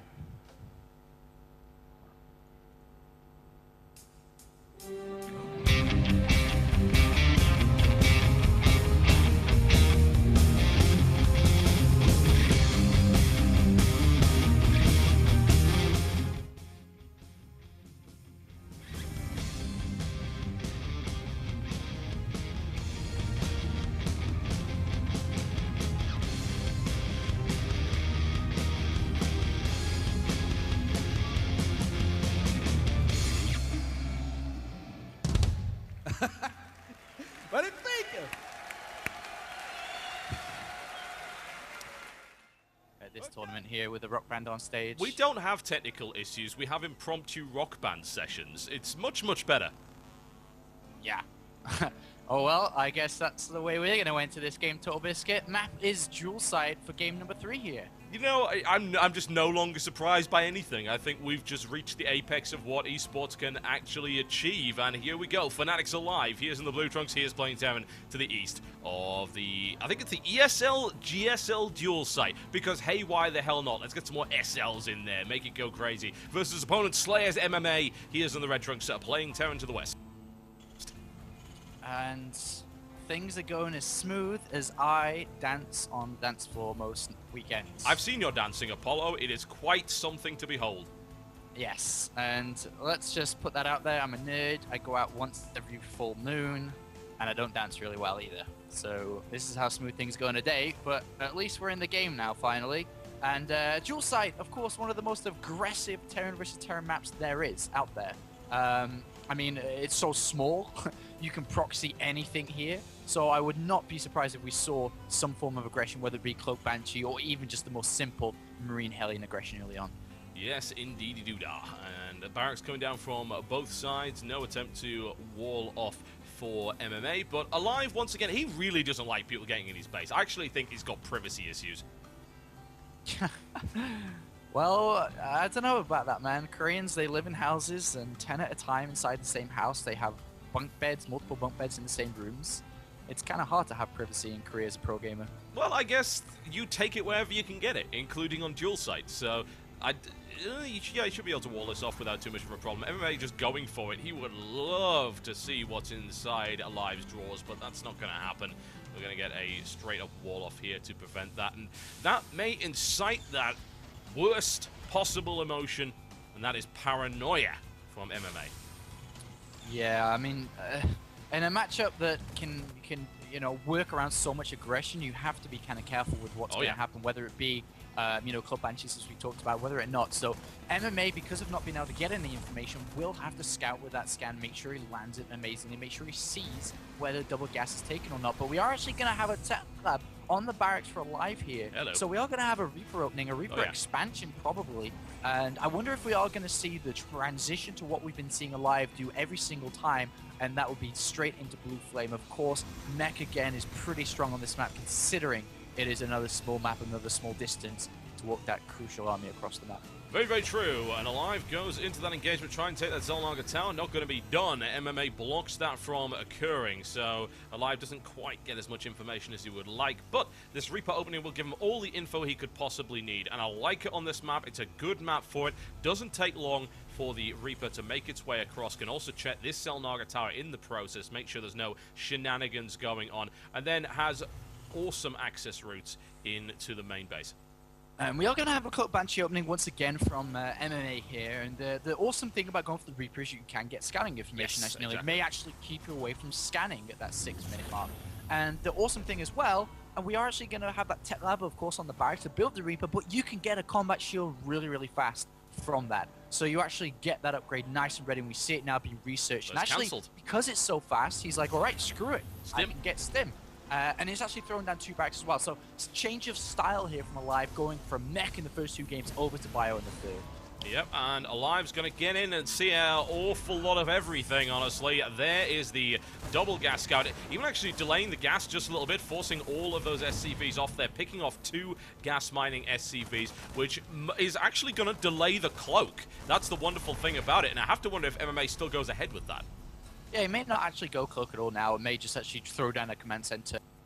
And I think that's what he's going to do with this SCV now. So I wonder if he'll continue with cloak. Yeah, he's going to invest in it anyway. It is going to come a lot later, but that again plays to the stim being researched. We said that it is the longer upgrade to get. He did get the tech lab down faster because it was a Reaper expand, and now cloak is delayed even longer. So he could get stim out by the time that the cloak is done as well, and then can even start to research, you know, combat shields behind that. And with an engineering bay, easy start +1, easy engineering bay thrown down, and Alive is going to mount the perfect defense against this. He should do, yes. He'd have to slip up pretty badly to fail against that, and that puts MMA in a nasty spot. Even though MMA actually did go for this expand play, he still has invested a hell of a lot of gas into tech, which is not actually going to be all that effective for him. And let's find out if it will be completely useless, or whether he'll get a kill here or there. The command center isn't the main base from Alive here. He isn't spreading too thin, knows that as long as I defend against this, I'm going to be fine. Stim is now just 30 seconds away, but the Banshee is waypointed around here. There is no turret down, and Alive's taking the route of saying, all right, well, I have scans. I have 3 scans pretty much backed up. Almost 4. So he's going to have Stim as well. Fine, yeah. Yeah, which makes it so much easier. And this is not an easy escape map. If you get to the back of the base, you can be eliminated. If you're able to attack from the northeast, then you've got this big void area, which does give you that escape pattern. But there's 2 orbital commands up and a load of energy saved up. I don't see Alive having a problem here. He'll have to throw down the factory really, really fast here, though. If he starts to stim, he will, of course, lower the health of the Marines. And there's the factory coming down. Well, actually, no, he cancelled it, but he needs to get the factory down. He needs to get medivacs out, and that's when the strength of Alive will surely kick in, because +1 is almost done too. Yep, there's the cloak, and no scan yet. And Alive being really patient here. He needs to get into a good position and land the scan and then do the damage. Because if he goes in too early, then he allows the Banshee to actually escape. There's the scan. Down goes 1. Second Banshee now up and available. Can start to deny mining at this natural. Yeah, and it's doing a good job so far for MMA. I don't think it's quite paid for itself yet, but it is about to the longer he keeps Alive from mining from that base. And Alive is trying to go down there. Combat shield's not quite done either, and with that stim, he's hurt himself. He doesn't have the factory down yet. It's only just now coming down, and I think MMA is about to turn this into his favor through this investment. Yeah, it's looking nice. It's just so much mining time kind of wasted here, and it picks off an SCV in the middle of that group. Alive does have scans available, but needs to get the positioning perfectly. MMA's so quick, he'll dart away at the slightest sign of trouble. Continues to just harass this orbital command. It's not going to go down, I wouldn't think, especially not with the missile tower coming in there, which is going to shut that down, and it is delayed for the time being. Another couple of Marines picked off here. This Banshee is starting to pay for itself, swinging it in favor of MMA, and it's given MMA this great opportunity to start getting his economy rolling. He's mining from his natural. His opponent has only just started, and that natural's been up for a lot longer. What the hell is the medivac doing across the map? I have no idea. It's going to see a foreign country, apparently, and by the looks of it, it doesn't have a visa, so now is the time to leave. It's being deported from Alive's base as we speak. The Banshees actually gave him such a lead here, such a big lead, Total Biscuit. I mean, he's so far ahead. He has siege mode. A squad of Marines is coming down, but he's going to achieve absolutely nothing with tanks with the siege mode setup. This is going to be messy, the attempts to go in here. It's what they're going to realize very, very rapidly. This is not a very good idea. There's the scan going down. It's like, nope, I'm going. No, screw this. This is a terrible idea. And, yeah, well, look at interception here on this drop. Can he get it? He's left immediately there. And MMA, that's the weakness. I mean, Stim is really good if you can pick off the Banshees like one-shot scan dead, but if they stay alive, they just do so much damage, and MMA is so far ahead of this game. He has tanks everywhere. He has his own Stim being researched now, and once Stim is done, he's going to have 4 or 5 medivacs out, and he's going to have such a crushing timing attack because of that. Alive could have salvaged it back quite nicely if he could have taken that drop out, but MMA gets to the tree line, and Alive not able to scan, or I don't believe he actually had the energy. Yeah, I think I'm correct there. He needs to get his economy rolling. He invested it all into mules, couldn't scan to eliminate it, and the medevac escapes. doesn't drop, so at least that's a bit of a victory there for Alive. He's not getting harassed into his main base, but hey, still, he keeps that alive, and Alive is way behind. I'm saying Alive far too much. I've got to come up with a new synonym right here. It's just going to say, well, it continues to exist, Apollo. That sounds morbidly depressing. Yeah, that's pretty depressing, and so is this drop coming in that, well, actually, no, hold on my thought. No, it's just a Viking. I thought we saw a drop coming at the top there, but oh my god, TB. Yes, Apollo. So, I'm actually just, I know, my best analysis ever. I'm just adjusting stuff. I actually had the backdrop almost kill me, but that would really just sum up the day so far, wouldn't it? Backdrop falls on you, studio's on fire.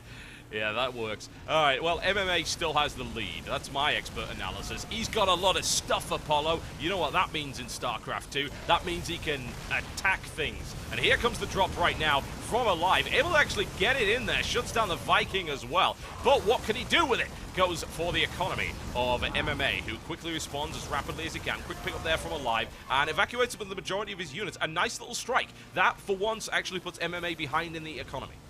Yeah, and Stim not quite done there, unfortunately.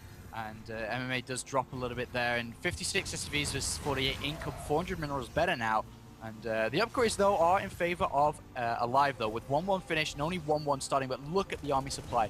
It's 89 versus 80, just turned 80 now. And look at this big squad of units coming across. It's a train, Apollo. It's a pain train. It's on its way to the Alive station, which is not going to be named that after he's finished with him. I can tell you that. MMA now looking for a deployment. He's able to get, so can't quite get in range of Alive.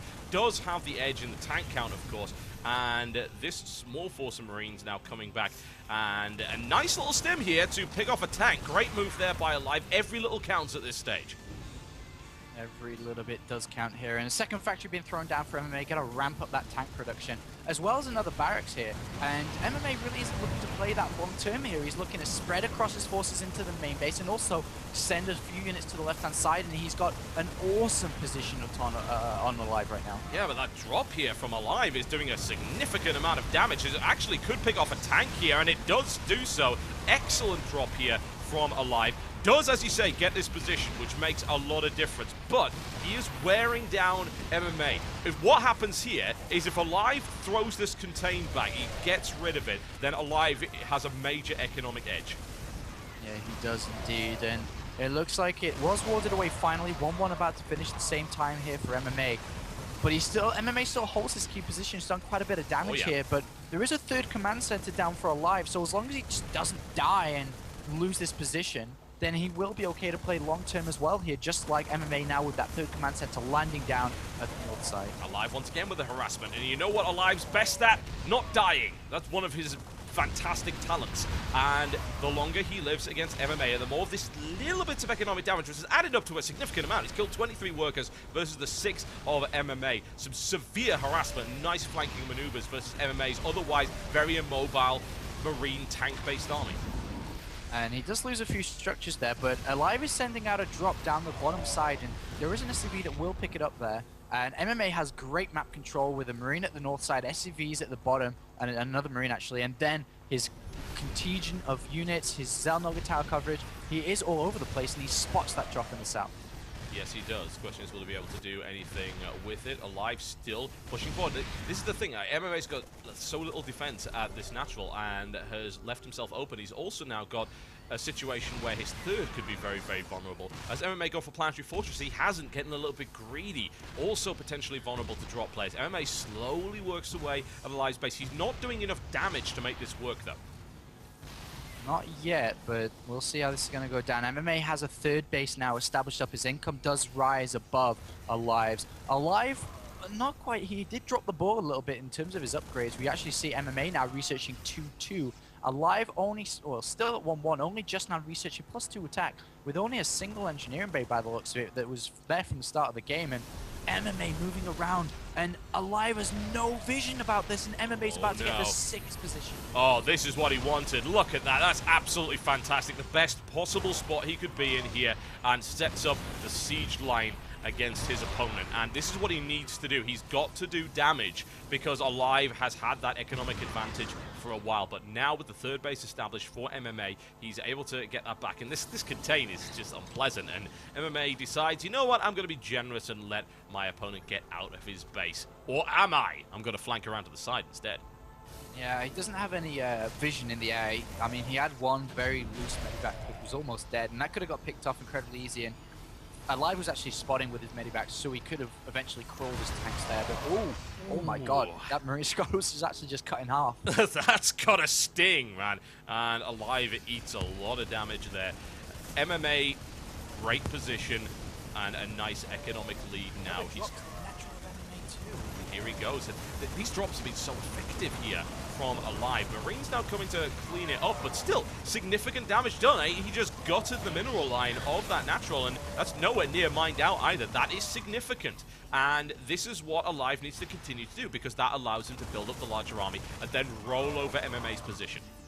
Yeah, and he's killed 33 SCVs throughout this game now, Alive has, and that's a great number to have upon an opponent like MMA. But MMA, still with a superior army because of this third base, he's going to trap the command center once again. It's not going to be able to plant down and start mining from there, and MMA sets up another great siege tank line. Yeah, but Alive's got good position here as well, much better than last time. MMA's tanks are kind of out of position here, and Alive can creep forward. He could even eliminate a large number of Marines here, and that's what he's looking to do. In the meantime, there's a drop up to the top here, but here comes the rain, and MMA is forced to pull away from that third base. And Alive just, he actually gets 2 Vikings sniped and snapped out the air, or Ouch. one actually managed to survive, but we do have Alive, sorry, dropping on top of MMA's Nice. tanks here, and 1, 2, 3, 4, 5 tanks go down. That was great maneuver. seriously good right there from Alive, and this is the opportunity that Alive needs. He knows it. Deploys a massive siege tank line, annihilates the contain, and MMA pushed all the way back. Alive just going to stimp forward right now, loses a couple of Marines, doesn't really matter to him. That's the contain solidly broken. The back is done. It's snapped in half. That's going to take a lot of recovery time, and Alive is now able to nab that third base. And at the same time, he's got 14 tanks, 16 tanks to 5. So he has such the bigger army right now too. So he's actually going to go towards the third base shortly of his opponent and try to slow it down as well. He should take the advantage while he can. But he's so scared about the drops, the maneuverability that MMA still has because of the map control. And Alive's going to pick up a medivac on the right-hand side. No! The Viking spots and the medivac moves south here. And it was not spotted. And there's a Marine at the south side who isn't going to spot it either, so it's going to enter the main base, but there is a tank to defend it. At the same time, Alive is still looking for an angle to get to that third base, but MMA, with less units here, is still got map control and position, which is keeping him in this game. He's still got so many Marines as well. Like, if he's able to avoid the nasty first salvo and he gets it in the middle of that, MMA is going to gut that force so badly. And Alive now has maneuvered up to the top. We've got this drop here from MMA, which has taken a lot of damage. That siege tank picks off the majority of it. Really well defended there by Alive. And harassment-wise, MMA is just not able to do it. And this is the really key thing. Can Alive get position on this third? He hasn't brought all his tanks, he's left a lot to defend, but he has set up a defensive line for his Marines now to get to the orbital command, and MMA has to pick up here. Great little maneuver there by Alive. Things starting to slow down a little bit now, but at the same time, MMA scans, sees 4 tanks on the third base. Is he going to go for it? He's going to drop on the tanks and then go for it. Oh my, and it's going to be super effective coming right down there. SCV's now moving into repair and buffer damage, which actually keeps them alive. Incredible quick thinking right here by Alive. Loses some SCVs in the process, but keeps the tanks alive. MMA goes right for the throat to try and deal with that. Is able to eliminate those tanks, not without taking significant losses in the process, though. Now pushing his way onto the third with that Marine force, and those SCVs ain't going to have a great time now. And Alive just got counter-attacked pretty damn hard by MMA there. And he says, you hit my third, I hit yours. And he gets a more powerful blow as he kills the orbital command now. MMA still holding potentially his third base shortly, but the tank line's pretty deep from Alive, and oh, it's a big drop headed right for the main base, but a Viking of MMA does spot.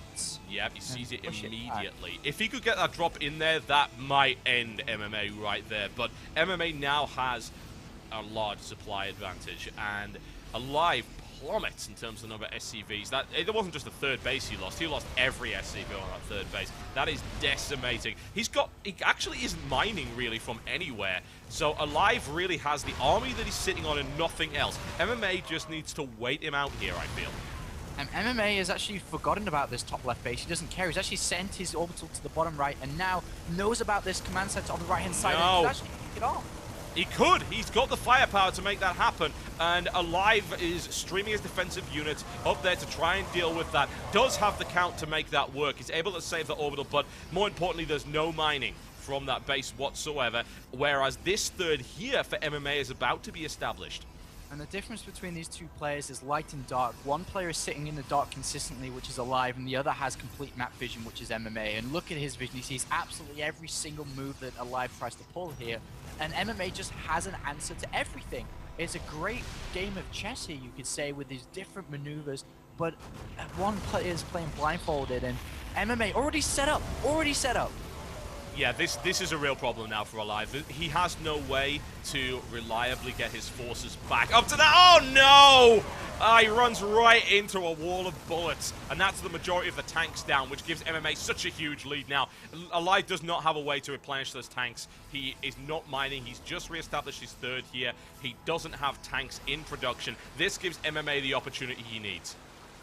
Yeah, and because of the drops throughout the game from MMA as well, there's only 24 SCVs compared to 52, and with this third base up and running, MMA is in a great position, but at the same time, he's in the dark, and Alive is moving to the left-hand side. MMA just sieges up tanks in the nick of time. Oh yeah, but he's going to go drop actually into the main base. Could drop on top of those tanks, but nice interception there by MMA. He's ready for it, and this is where this army supply advantage really comes into play, because MMA can be in more places at once. Alive has got to dedicate his limited resources to one attack point, but MMA is all over him every time he does it. And this is a pretty crazy game here. Marine Tank at its finest, and MMA in position once again. Alive trying to get a position here, but it's not going to be able. There's so many Marines here for MMA. 65 versus 57, and there's so much of Alive's army left back at home to defend against potential counterattacks that this small squad of his could get crushed easily here from multiple really angles. could. Yeah, I'm not liking it at all. There's only 2 medevacs left. One got sniped off by a Viking. That could happen again very easily if MMA chooses to do so. He's now sending a large contingent over the flank. There is a defensive force here, but it's nowhere near large enough. MMA is going to try and catch it out of position. Looks to get the deployment there. Alive gets that deployment. MMA takes a bit of damage in the process. Is forced back. If I was him, I would have just doom dropped right there into the main base. He would have been able to rip it to pieces, but of course he doesn't know that. Too. But he scanned and saw 3 tanks kind of camped up and was like, it's not going to work. And there is a drop on the third base from MMA now at the top left, and he is going to get a few SCV kills here, once again crippling the economy even harder than it already is. And MMA just controlling this game. He's so good. Marine Tank versus Marine Tank, and Alive trying to play toe-to-toe against MMA. It's not working out well this game, and he may have to change his strategies up, because right now he's down, and he's down hard and bleeding. Yeah, he is. He's not really in a position to win this game at this stage. It would require a very large mistake from MMA, and even then MMA can replenish, whereas Alive is having troubles doing just that. He has now established his third, which has given him the edge, but the production tab tells a very ugly story here for Alive. He just doesn't have the money or the production facilities after MMA has done so much damage to his infrastructure to really replenish this army. Yeah, and MMA has units spread across absolutely everywhere now. A scan from Alive sees the army, and he thinks MMA is there, but, well, not really there. He moves down the left-hand side, but every time Alive tries to move somewhere, MMA is already awaiting with tanks high ground in his main center here. It's pretty damn so brutal. difficult for him to find a position to get on MMA and take advantage of something. Exactly, and now MMA is just going to go for it right now, but Alive is actually able to get the position on him and takes a good chunk of units out. He also eliminates several tanks, holding that Zelnaga tower, also positioning the medevac here on the high ground to give him the edge, and MMA just running right into that and giving Alive a little bit of an edge. It still hasn't evened things up yet, but the first big mistake that we've seen from MMA. And MMA sprints or stims 6 Marines to the third base. They're going to get picked up immediately up there as they all die to slaughter. But things starting to slow down once again here. But still, MMA with position in the center. He's got to be so careful. He does have a medevac spotting there above the Xenon tower, but if that medevac was to go down, hold that thought though, drop on top of the tanks, Marines stimming in to try to stop it. Oh, they stopped the majority of it as well. So nice. And there's the attack, and wow, MMA was hoping that drop did more, and Alive able to come around the side here, losing a lot of Marines in the process, but also able to smash down the tank line too. But that was the supply gone for Alive. A lot of Marines annihilated, and MMA can easily replenish from here. Yeah, MMA needs to get all his forces from his main base that's sitting in a defensive posture, which he unsieges immediately as I say that, and he just needs to collect everything together now. And once he does, he has twice the army size of Alive and will look to end this game.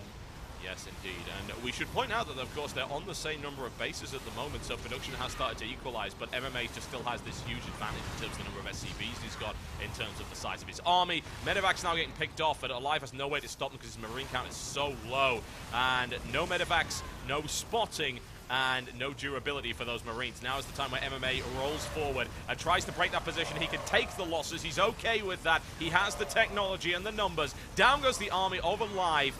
And wow, 52 supply to 137. Yeah, and right now, as soon as MMA sets position on this third base, that'll be the last mining base of Alive, and he will be knocked out this game. But still a desperate attack from Alive in the bottom right here with a few Marines. They are well out upgraded here. 3-1 versus 3-3. MMA makes it look easy and goes for the killing blow.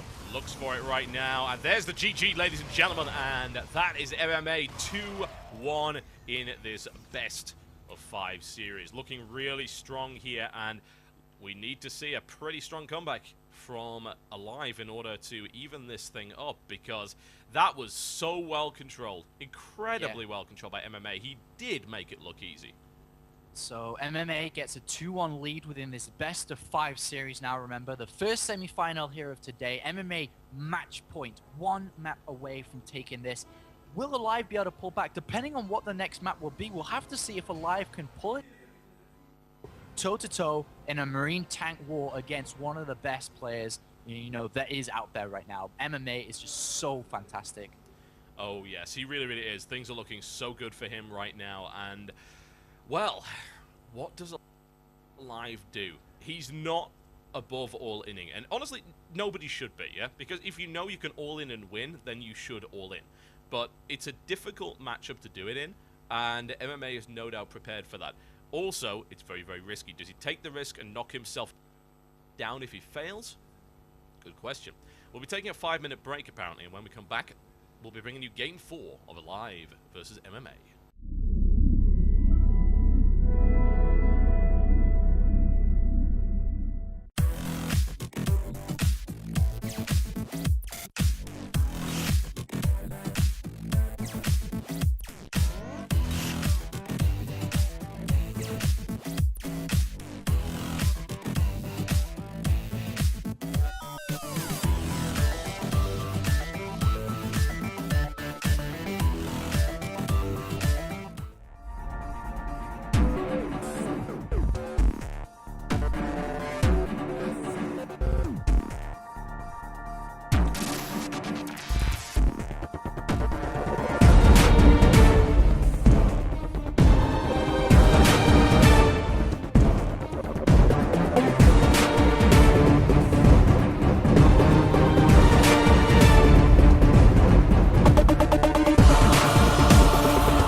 Welcome back to this series between MMA and Alive. We shall be going live momentarily, Apparently Alive actually needs to go to the bathroom, so I guess we're not going momentarily. But we could talk about that last game and the position of this series, which is looking in MMA's favor, and we've got Belshir Beach as the pick here from Alive. Yeah, Belshir Beach is going to be a lot more difficult to pull any form of mech, and that will resort to playing Marine Tank. So I question if it is even loser picks here, as I would have thought he would have chosen a more mech-friendly map, such as Terminus, which is in the map pool, or something like Metropolis. But to go to Belshir Beach leads me to believe there may have been a veto system or something along those lines. Belshir Beach is very difficult to mech on because of the access towards the third base. There's multiple entries, and it's also further away from the main infrastructure of Alive. Therefore, Marine Tank is usually the standard on this map. But also, this is again a very small map, and we may see early aggression to kind of topple the lead, to gain the advantage in the early stages to carry through until the mid stages of this game. Yeah, absolutely. It is, of course, the kind of map where an all-in from Alive could end up happening. We keep mentioning this because that's what we saw so much in the group stages and in the round of 8 from Alive. He will all-in, and his all-in is really, really good as well. Yeah, I mean, it's definitely something to consider in a best-of-5 series, whether he would do something crazy. But right now within StarCraft 2 is that most all-ins, such as double barracks or something, are, as long as it's kind of smelt out, even just a little bit, is kind of easy to defend. So, and especially with MMA, I wonder if MMA would fall down to something like that. I mean, especially on Belshir Beach, where the map is relatively small, and MMA's been on top of scouting for some games, not all of them though, but on Belshir Beach it is a lot more difficult to wall in with the standard barracks supply depot barracks supply depot, sorry, and MMA may be able to smell out things a lot faster. On this map, I wouldn't be surprised if we saw Cloak Banshees come into play. Cloak Banshees, again, very good. Even proxy Cloak Banshees underneath the player's main base, it has a lot of effect to get there a lot faster, of course, and deal the damage necessary. But I really do feel for Alive that he's going to continue in this best-of-5 series, and considering this is one map away from being defeat for him, if he goes toe-to-toe with MMA and a Marine Tank style, this could be the end of his run. It could. And this is a scenario that we've seen before too. In the Intellectual Masters World Championship, EG's Puma went Marine Tank head-to-head in game number 1 and got absolutely destroyed. In game 2, 3, and 4, he used mech and used other strategical options and took this series. And I feel that Marine Tank, heads up, MMA is the best in the world. Yes, I think so. I think we saw evidence of that just played out in front of us with that dual sight. It's just, he was everywhere all the time. He made one error, and at that point he was already so far ahead anyway, it didn't make a difference. One mistake in that entire thing, bearing in mind just how cutthroat the Marine Tank positional battle can be with that kind of mirror. You get out of place for 1 second, that is enough for a tank salver to annihilate half your army. Absolutely, it's all about mistakes and position. If you're caught out of position, if you walk up a ramp and you don't know there's nothing there, and you get rained upon by siege tank, the game is over. And Terran Return is very cutthroat like that. It's not so cutthroat comparing to Protoss vs Protoss, yes. Zerg vs Zerg, where a Ling and Baneling makes a difference, or in Protoss vs Protoss, a single Stalker winning over another Stalker will make the difference. It's all about army chunks, and mistakes are not individual units being lost, but individual segments of the army. Once they're lost, it takes a long time to actually bring them back. And because Stim is in this matchup, you can't retreat with anything. You get chased down. You make one mistake, everything is gone. Very, very true indeed, and it looks like we are about ready to get started. What will Alive choose to do? Will we see that all-in? Will we see a mech play? Will we see just early aggression? Who knows? But if he allows MMA to get going again, then I don't fancy his chances. Countdown has now begun, and we will be going into the game momentarily on GSL Belshir Beach Winter Edition, and it's guaranteed to be electrifying. Yeah, this is going to be a great, great game here. Remember, MMA one map away. If he wins Belshir Beach, he will go on to the grand final, and of course, Alive has to come back from this 2-1 deficit. Indeed he does. All right, ladies and gentlemen, we are in the game, and we're getting it started here. We have, in the blue trunks, the one and only Slayers MMA, who is up 2-1 in this best-of-5 series. Match point away from going to the grand finals with a massive prize pool going up against either Symbol or Nesty. He is in the blue trunks, playing Terran to the east versus his opponent. It is Fanatics Alive. He is in the red trunks, playing Terran to the west. And Belshire Beach, like we said, a very small map, proxy builds, anything along those lines could come out here. Yep. Looks like Alive's going to wall off from his main base. Already, MMA choosing not to. Small little deviation here. And these guys, I mean, remember, this is still revenge here for MMA. If he manages to win this is the revenge from the GSL quarterfinals earlier on in this year, in Season 1, 2012, where we saw Alive win 3-1 and advance to the semifinals. MMA, of course, wants to get the win to get that revenge. Yeah, that's true. And let's see if we can pull that one off. What does Alive decide to go for right here? I'm not seeing anything crazy, cheesy, or anything like that from him. He's just going to play it straight up. Barracks down for both at the appropriate time. The question is, does anyone take gas, and what do they do with it? Yeah, and we do have gas go down for MMA here. He's used Cold Banshee openings in every single game so far. So we'll have to see if that pattern, that trend continues. Likewise, Alive has also. But if both players go down the same route, if they both decide to both go Cold Banshees, then it usually, the winner of that scenario is the one that can adapt and smell the situation and change over to Viking Raven. And that's where the advantage will there lead. But that's still not guaranteed here. Of course, it could be a lateral option. I'm really interested to see which option it will be by these players, but that's what the second gas is all about, whether it's taken or not in the next couple of seconds. Yeah, the interesting thing is that MMA is, unless actually this left away, no, MMA cannot get in there, and he sees what's going on. And in the meantime, Alive has a full scout and nasty place where he can just hide here. There's loads of space on Belshire Beach Winter to just hide in SCV, make things really, really awkward. And MMA looking for the interception, doesn't want to let that get away, and he's able to nail it down nice and quickly. And then we will see, what does he go for after this? Will we see a second gas taken by either of these players? Factory coming down for Alive, Factory coming down for MMA at exactly the same time. And here's the time for the second gas. Is anybody going to take it? We're about to find out. And MMA queues up another recipe, does not take the second gas, and actually throws down a reactor here instead. So this looks like just Marine, Hellion, and of course a Medivac potentially here. Could still be a very safe expansion play, but at the same time, Alive does throw down the second gas. So Alive is going to opt for that Cold Banshee play, and of course MMA not. Now, the question is, what does MMA assume? The scan will most likely come down before this becomes an issue, and I don't know if he'll be able to hide it. He has put this factory all the way down to the bottom, so they're going to put the starport right next to it. The scan may miss, but MMA, thinking that's a possibility, may choose to scan slightly lower. We'll find out one way or the other. That's the swap around that gets us the Red Flame Hellions, 2 at a time coming out from MMA, and the expansion play from him too. Yeah, indeed. And it looks like a starport has been started now, of course, yes. for Alive, and it's next to the factory. But even if a scan does go down in the center, you can of course click on the refineries and be like, oh, where's the 600 gas missing?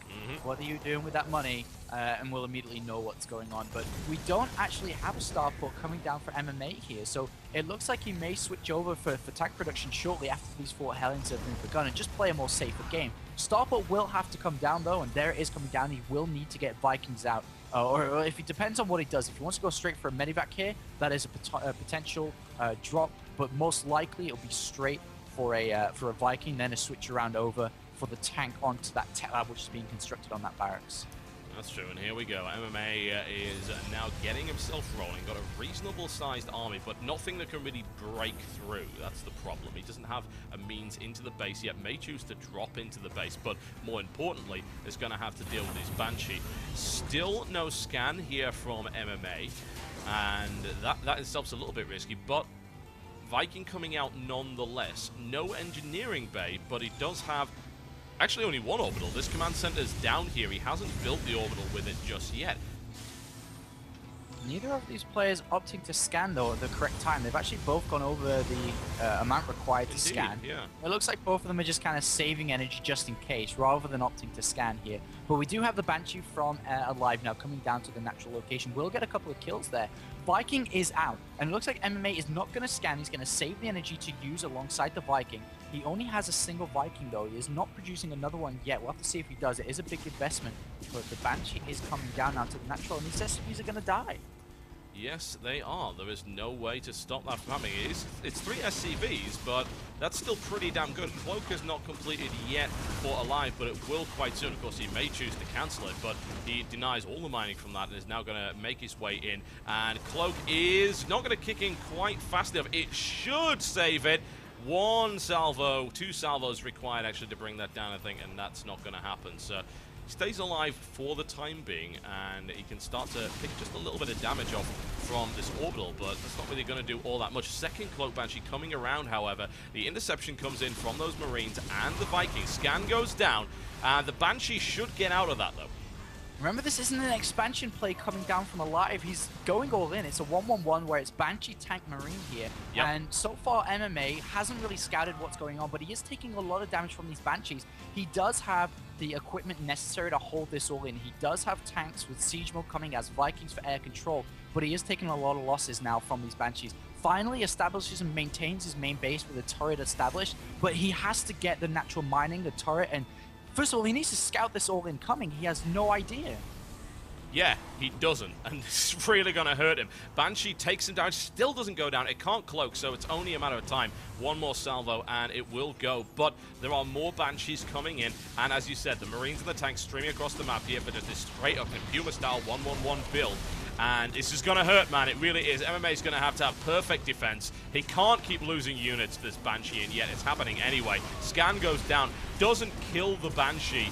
That should escape, and does so without any problems at all. And we've even got this Banshee sitting down here. Could do yet more damage to the economy of MMA. And here comes the push right now. Siege Tech is not done, so Alive may choose just to hold back until that happens. Banshee now moving in, decloaks at the wrong time, and down goes the Banshee. A bit of a slip up there for Alive. I think the turret may have detected it, actually. There is a turret that's right in the natural, so the Banshees can't really get close to the tanks here. And this is a very tense moment for Alive, because if he loses, if he messes up, he's dead. And like I said, MMA has the equipment to deal with this. Again, the Banshee is being targeted down. It's going to get in sight range of that turret if he's not careful. Scan does go down, but Alive is expanding behind this. He knows this isn't going to work. And this is a real problem, isn't it? Because he's so far behind now as a direct result of that. He has held off that expansion for ages, and MMA holds what would have otherwise been an all-in. And Alive is now moving in with his Banshee. He's got 4 HP remaining, may force another scan out, and just a single bullet will take that Banshee down. Wants to do as much damage as he can before that happens. He even gets away with it as well, because it looks like MMA doesn't want to keep wasting those scans. Some damage being done here. In detection range of that missile turret, the Viking snipes it off. Another Banshee forcing its way in from the front here, just trying to whittle down his opponent, but not doing the damage necessary. And Alive is in quite a bit of trouble here. His SCV count is okay because he has been building SCVs and also killing SCVs. He's killed 8 SCVs throughout this game, but right now MMA has just pushed that back without even, breaking sweat. And he has medivacs coming. He's added on his extra barracks. The key thing here is the Marines don't have any upgrades. All combat shields, stim, anything. He does have +1 from the engineering bay, but he can't really push anytime soon. And maybe he opts to go straight for, double tech labs, I was going to say, on these barracks, so that he can go immediately into combat shields and stim, which is going to land the barracks down on there, on that tech lab, and probably just build a reactor on the starport to get the medivac count nice and high. But MMA, even though he's at an advantageous position, can't capitalize on it because of the lack of upgrades at the moment, which through pressure, Alive has kept him away from. That's very true. He is going to go for a drop, however, and is it going to get seen? Banshee spots it, so should be very much prepared for this. MMA doesn't know that it's been seen as of yet. Units now moving back. Alive needs to move into his main in order to actually defend this, which is interesting because we're not seeing any signs of him doing that right now. He mustn't have picked that drop up. Maybe now. No, now he's moving backwards. So I think he does realize it. Will he be able to get there in time? Drops now coming down, and Alive should be able to shut that down, I would think, without it doing any severe damage. Going for add-ons at the moment. And the Banshee on the natural of MMA here just died, scanned, and killed off there nice and easy there by MMA. MMA is, I'm wondering if he'll throw down a 3rd command center shortly. He's at an advantageous position where he can do 2 things. Either throw down a 2nd factory and another barracks to increase the tank and marine production, or throw down a 3rd command center, which we're actually seeing Alive do that very thing. He throws down that 3rd command center now, and it looks like we are going to have a bit of a push out with combat shield now, and I don't think this is going to achieve too much, as we do have double factories for Alive, and also has siege tech of his own, so he's going to be able to hold any position MMA tries to get into. You know what I like, actually, that Alive's been doing, and this is perhaps something we haven't really mentioned with these Cloak Banshees, is the amount of scans he's forced. Think about the thousands of minerals that have not come in here from MMA, and as a result, Alive has actually caught up really nicely. Whereas otherwise, if MMA had just been left alone with those double orbitals, he would have got far ahead in terms of his economy.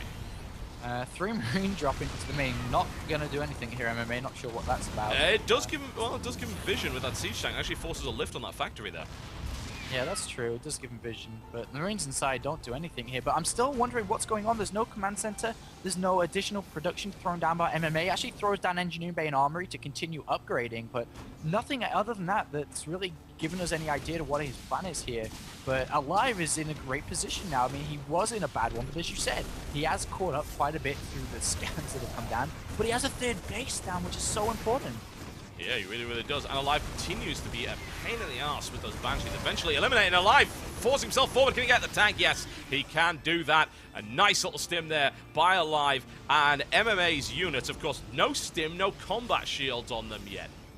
He's got combat shields, but he hasn't got stim, and I don't know why he's not researching stim. It's a colossal mistake here from MMA not to get stim. And there's a drop inside the main base of Alive with stim, and this is really bad for MMA. Oh yes, Alive goes for it here, and this base completely undefended. Significant economic damage now being dealt by Alive. He gets out of there without any problem because, of course, no stim means no dead drop ships. Out he goes, no problem, and Alive now looking to take some severe momentum over MMA. And while the defense initially was good, it was the harassment afterwards that really slowed MMA down. And MMA's plan doesn't make sense anymore. He's thrown down a barracks and a 2nd factory, as we talked about, but he doesn't have stim, so it's like building an army that he can't use, and he's even losing medivacs in the center of the map now, actually. And MMA throws down the 3rd command center, but think about it, that 3rd command center could have been down way, way before, and Alive dropping the main base again of his opponent, and MMA falling apart a little bit here just by that lack of mistake of lack of stim. Yeah, I'm not liking that one little bit, and Alive takes full advantage of it, and that puts him in a great lead right now.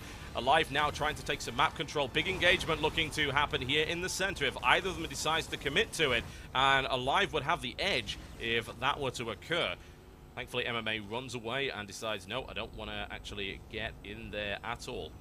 Yeah, Alive has better units. I mean, he has more units. He has stim. He is about to have equal upgrades as well. So he's actually ahead in every single department. He has a 3rd base as well about to be taken. So he's moving around inside, and it was spotted by a beautiful scan by MMA. Sees the movement of Alive here, who's trying to get position on his opponent, but MMA does counteract that quite well. That's true, and shelling going from either side, which will go in the favor of MMA, and doing significant damage here. Alive actually just runs right into that siege tank line, loses a lot of Marines to kill a single tank. I'm not so keen on that move, but I suppose it did have really nice position, so that's a possibility. Alive's drop gets shut down over here as well as MMA's Marines do. Funnily enough, actually, this Marine could take out this entire contingent if no micro is done here. It's getting consistently healed, which is comical to say the least, but now Alive backing himself off and looking to secure the 3rd by the looks of it. MMA trying to deny that for as long as possible, and indeed Alive deploys it to the front here instead. And there's just mistakes happening all over the place. Only just now from that barracks and factory from MMA, he's thrown down a reactor on a tech lab. And look at his mineral and gas management. It's 500 minerals, 1,500 gas, and he's just fallen behind because of that lack of 3rd command center.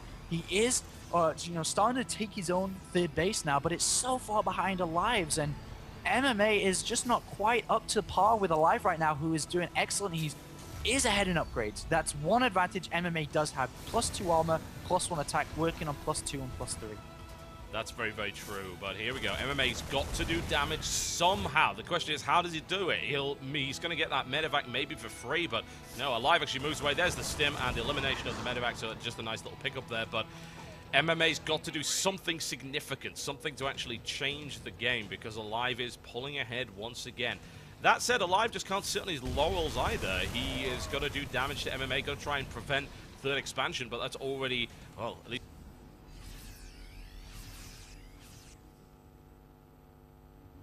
try and grab that Zelnaga tower to the east.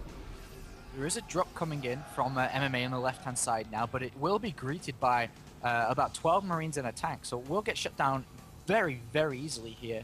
but he is starting to take map control, which is so important. If you can take the Xel'Nagas and map control as a turn player and turn versus turn, you can actually drop behind enemy lines, and oh, those medevacs actually meet each other.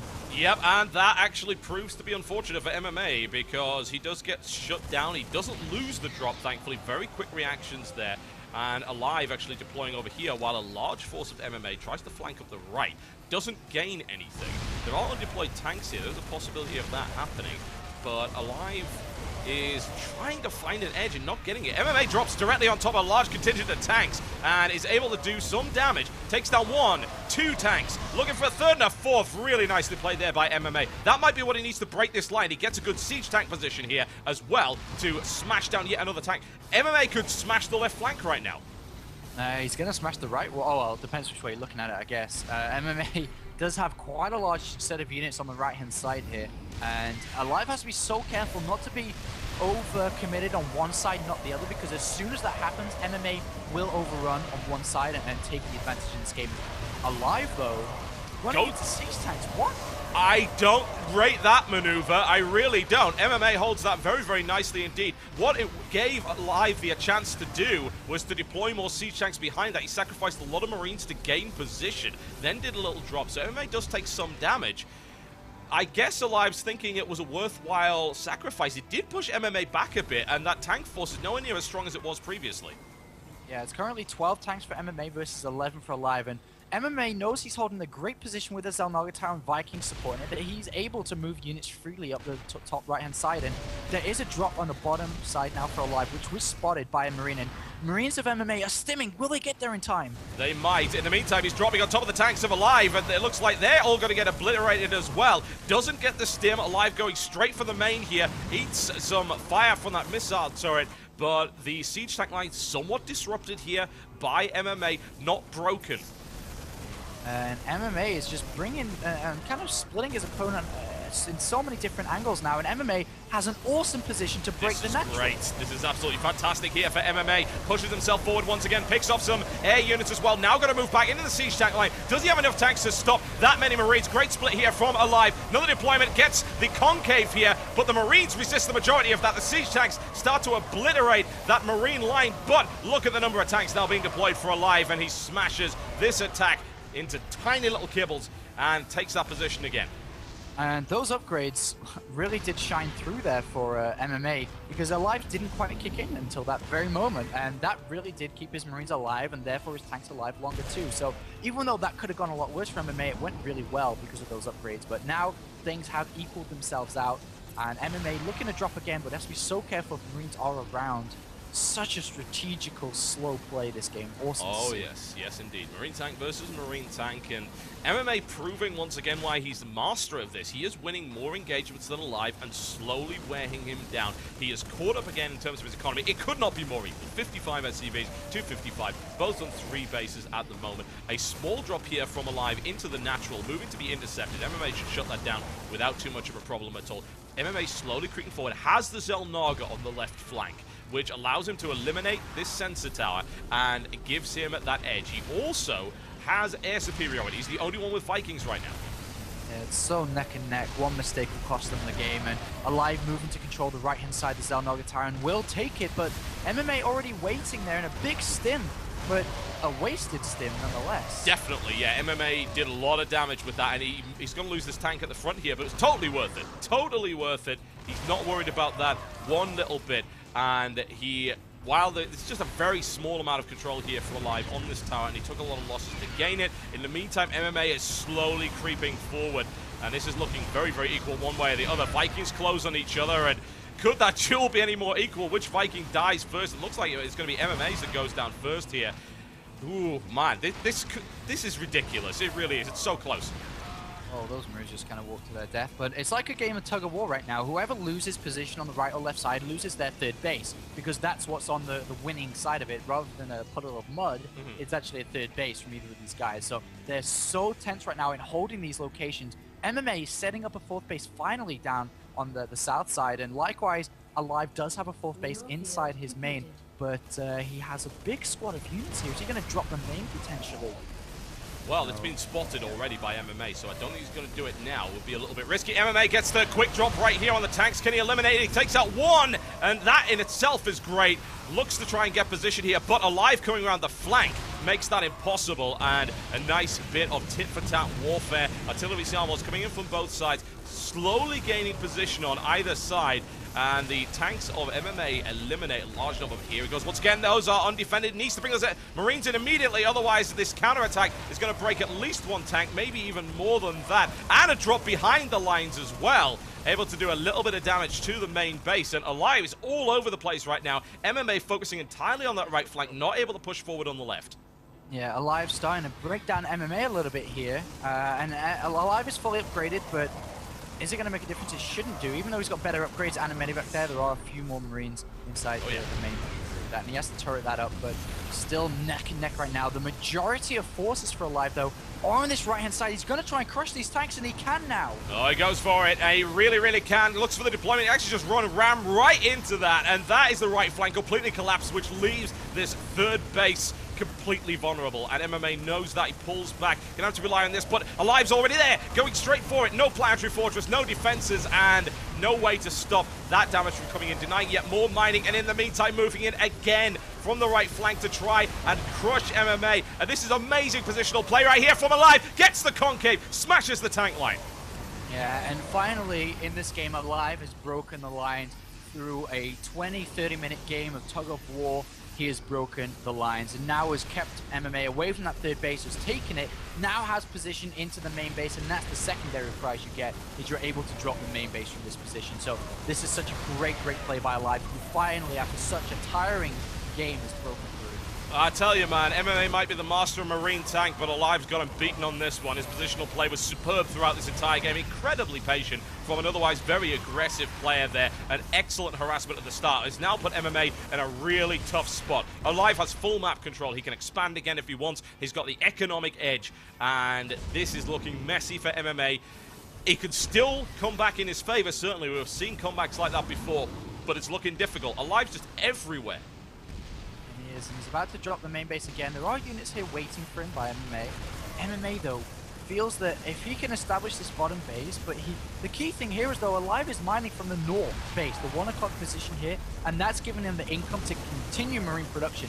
You don't need gas at this point in the game. You just need a mineral field where you can land all your mules to continue the Marine production. At 3-3, Marines are damn strong, so that's all that he has to keep doing, and he's doing it so well. Yes, he is, and Alive now pushing a large force forward. MMA can't really hope to hold that. It doesn't look like he's going to be able to hold that left flank. He's going to have to sit on his third base down to the bottom and try and defend it. If Alive eliminates that, then you can kiss his chances in this game goodbye. MMA slowly rebuilding his forces. Alive maxed out, looking to try and get position on MMA. Those tanks are in a pretty good spot, honestly, but Alive has managed to find a hole in the defense and can now deploy on that base, and MMA is going to have a hard time breaking that. He already knows it lifts the base up. MMA does drop at the north, though, and manages to get onto the command center, but he's not doing the damage necessary because the SCVs are repairing, but it doesn't matter, to be honest. Alive finally has killed off both of the mining bases. Well, not really killed off, just prevented his opponent from doing so. MMA's going to do the same thing, though. Look at that. Stims forward, takes the base out once again. Things are looking nice there, but this is the problem. This stranglehold is coming in. It doesn't matter. Alive is still mining from that north base, which is the key here. MMA, strangleholded, as you said. Alive with the choke submission on his opponent. And MMA fighting with SCVs at this point. Oh, yeah. Well, he's able to try and clean this up, but his base has been absolutely decimated. Things are looking really messy, and a few Marines even managed to just get into the base, picked up immediately by the drop, going right for the third again. Alive is absolutely relentless in this matchup. Medevac goes out of the sky as well. And things are looking awful for MMA at this stage. It's going to be incredibly hard to come back from this. Nigh on impossible. 122 supply for Alive, 72 for MMA. The Marines, though, is the big difference. 58 versus 34. It's a really big difference here. Oh, yeah, and Alive just going for sledgehammer approach right now. So many medevacs, those Marines just not dying, and a lot more tanks eliminated here. Once again, MMA is on the ropes in a very literal sense. The ropes are on fire. They're made of spikes. There are actually live badgers right now biting MMA for all they're worth, and I don't really see how we can get back into this fight. Yeah, the only way he can, if it's Alive makes a mistake and fights unsieged into a siege tank land of MMA, so it's still not over despite the, you know, arm supply and key supply being completely different. They're both still mining from one base. That's the point. Alive, though, is about to mine from a secondary one. If that happens, then he can kiss the game goodbye. But MMA just needs one good engagement, but is Alive going to give him that opportunity to fight into unsiege tanks? Exactly. Basically. It's going to have to be an amazing engagement. It really is, considering the marine advantage that Alive actually has, even with unsieged tanks. Just with that many marines, you can probably win it anyway. I mean, look at his medevac count, and they're all full energy as well. Those marines aren't going to die, so I am concerned one way or the other.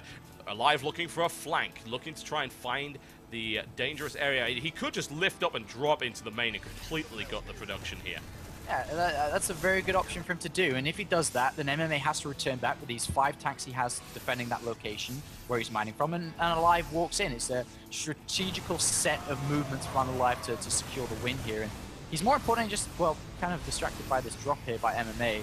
But yeah, that would be probably the most decisive move ever, just to drop the main, force MMA to leave his mining base undefended, and then walk in with siege tanks. But it looks like his option may actually just be walk on the front door and walk through with everything. His tank count's so incredibly high. I think so. I mean, the number of production facilities is pretty terrible. He's only got 2 racks up and a single factory and a starport. It's nowhere near the production capability of Alive at this stage. Alive can fully utilize that. He's now got another mining base up, fully saturated.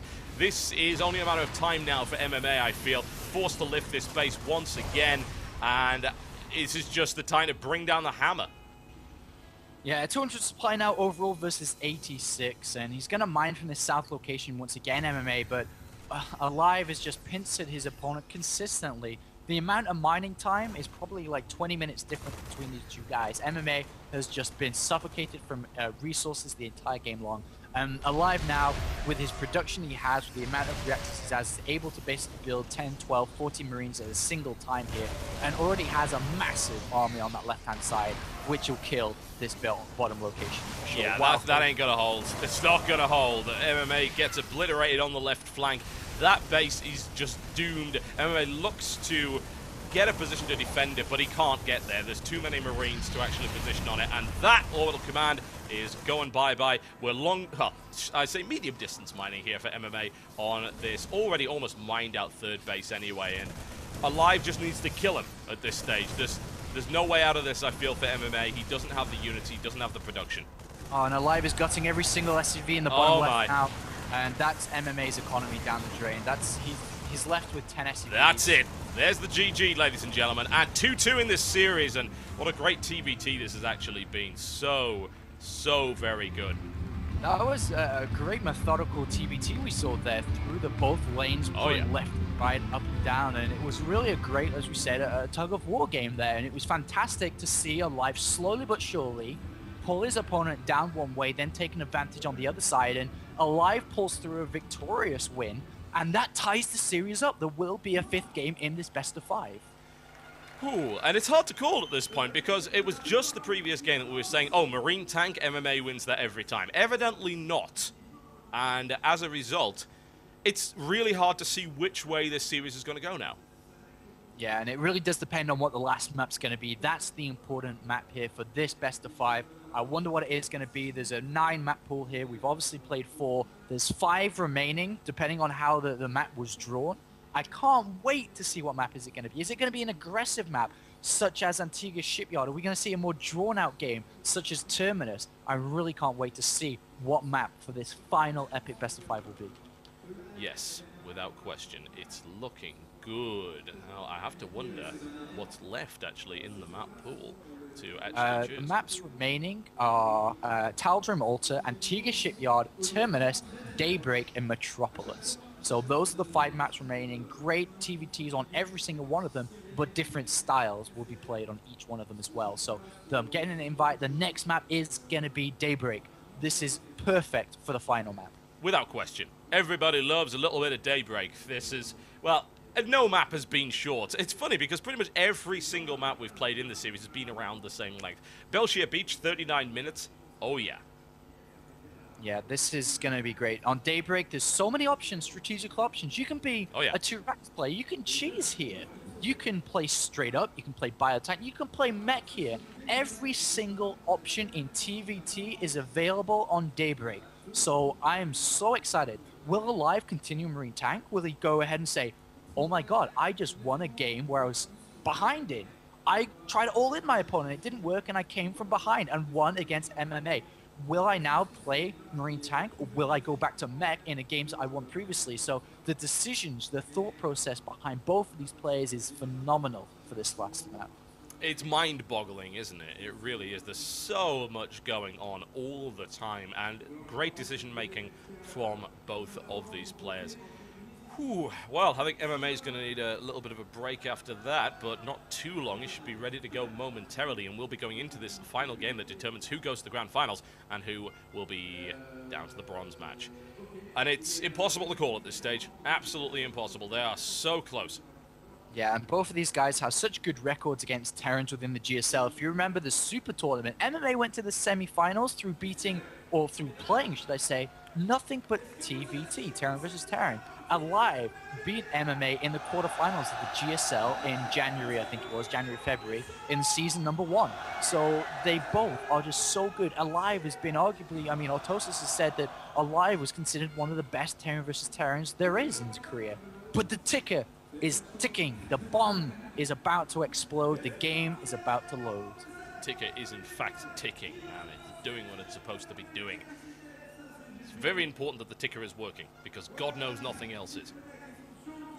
All right, well, Daybreak it is, man. Anything can happen here. Possibilities are endless. Let's see which one, and which strategies, which options, which tactics they're going to use. I bet Marines are going to be involved in it one way or the other. Well, if it's mech versus mech, it's very unlikely, so yes, Marines will be involved. Yeah, mech versus mech. You know what? That's something I actually don't want to see. Funnily enough, I would prefer that didn't happen. But we'll see one way or the other, because I bring you Fanatics Alive. He is in the red trunks. He is playing Terran to the southwest of GSL Daybreak versus his opponent, Slayers MMA. He is in the blue trunks, in fact, and he is playing Terran to the northeast. Indeed he is, and remember these guys, as weird as it is, are in Code A, round of 32. What? Both losing the group stages, or round of 32 within the Code S, and then drop down to round of 32 Code A, which is crazy. Yes, it is. But I mean, we have a GSL winner here, a Code S winner, and then we also have a semi-finalist from Code S in Alive, and also an IPL 4 winner, which was such a big win for Alive. Really topped his career, I think. The semi-final he achieved in Code S was his highlight in his career, and the quarterfinals was probably the peak he hit in his career in like October last year. Yeah. Then he got to the semi-finals in January, February time in season 1 of 2012 Code S, and then he won IPL 4. And it's just, for me, seeing Alive win or win IPL 4 was just a year and a half of hard work paying off, because this guy has been in the scene for a long time, and finally he got to where he wanted to be, and it was a very proud moment for Fnatic and of course for Alive. Yeah, and I should also point out that Alive was one of the 2 guys that qualified for this tournament. He was not an invite. He went through for qualifier number 2, if I recall correctly, and 2 of the 4 qualifiers, as well as 2 of the 4 legends. Sorry, 2 of the 2 qualifiers, well, only 2. 2 of the 4 legends ended up in this grand final, which is a story in and of itself. MMA scouting for a proxy down in the south side. You can see his scouting pattern, making sure that he is not being cheesed in this game. And I actually fist pumped behind the camera, and because both of these guys going gasless, they're both going straight up. Barracks Command Center. We will see a longer drawn out game here. Nobody going for aggressive option early on. This is what we want for the best map, for the last map of this best of 5. I think so, honestly. If there was anything else here, I feel people would be cheated by it. They wouldn't even feel cheated, they would actually be cheated. Like, if I were to look through the game rules, I would say, yep, this qualifies as cheating, we can't have that. But there we go. Command Center coming up for both, and a longer drawn-out game coming in here, although it would be odd if this was the shortest, considering.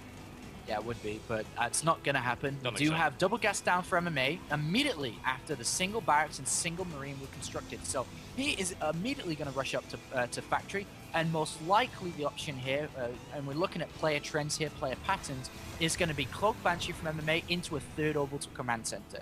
But on the other hand, we see Alive doing exactly the same, and he may just go into potentially Cloak Banshee, but more importantly, Mech from here. Alive's playing method does revolve around Mech. He's got great success with it, so let's see how this is going to play out. Oh, yes. And MMA scouting for everything it can, as is Alive, honestly. They're both really paranoid about the other, which is interesting considering they're both going as straight up can actually be there. But active scouting from both. Needless to say, MMA may decide to leave that SCV there just to spot the third. The same thing could end up happening for Alive, although, well, that SCV is doomed, unfortunately. MMA takes that out, so a little bit of an edge for him. Not too much, but everything's going to count in this matchup, considering how even it's been thus far. Absolutely, and just having the command center in the main compared to outside the main is a big, big difference between these two guys, because obviously Alive's going to saturate that natural a little bit faster here. Yep. We do see a reactor coming down on the barracks, though. This doesn't kind of tell too much here. It still allows him to go Cloak Banshee, or not Cloak Banshee, but allows him to get a Banshee out in good time. But it does take gas away from Cloak, so we may not see Cloak come from MMA. We may not even see Banshees at all. He could go Tank and Viking from this very easily. But on the other hand, for the build, looks like they're exactly the same from Alive here. And will they go Cloak Banshee? Will they go Tank Viking?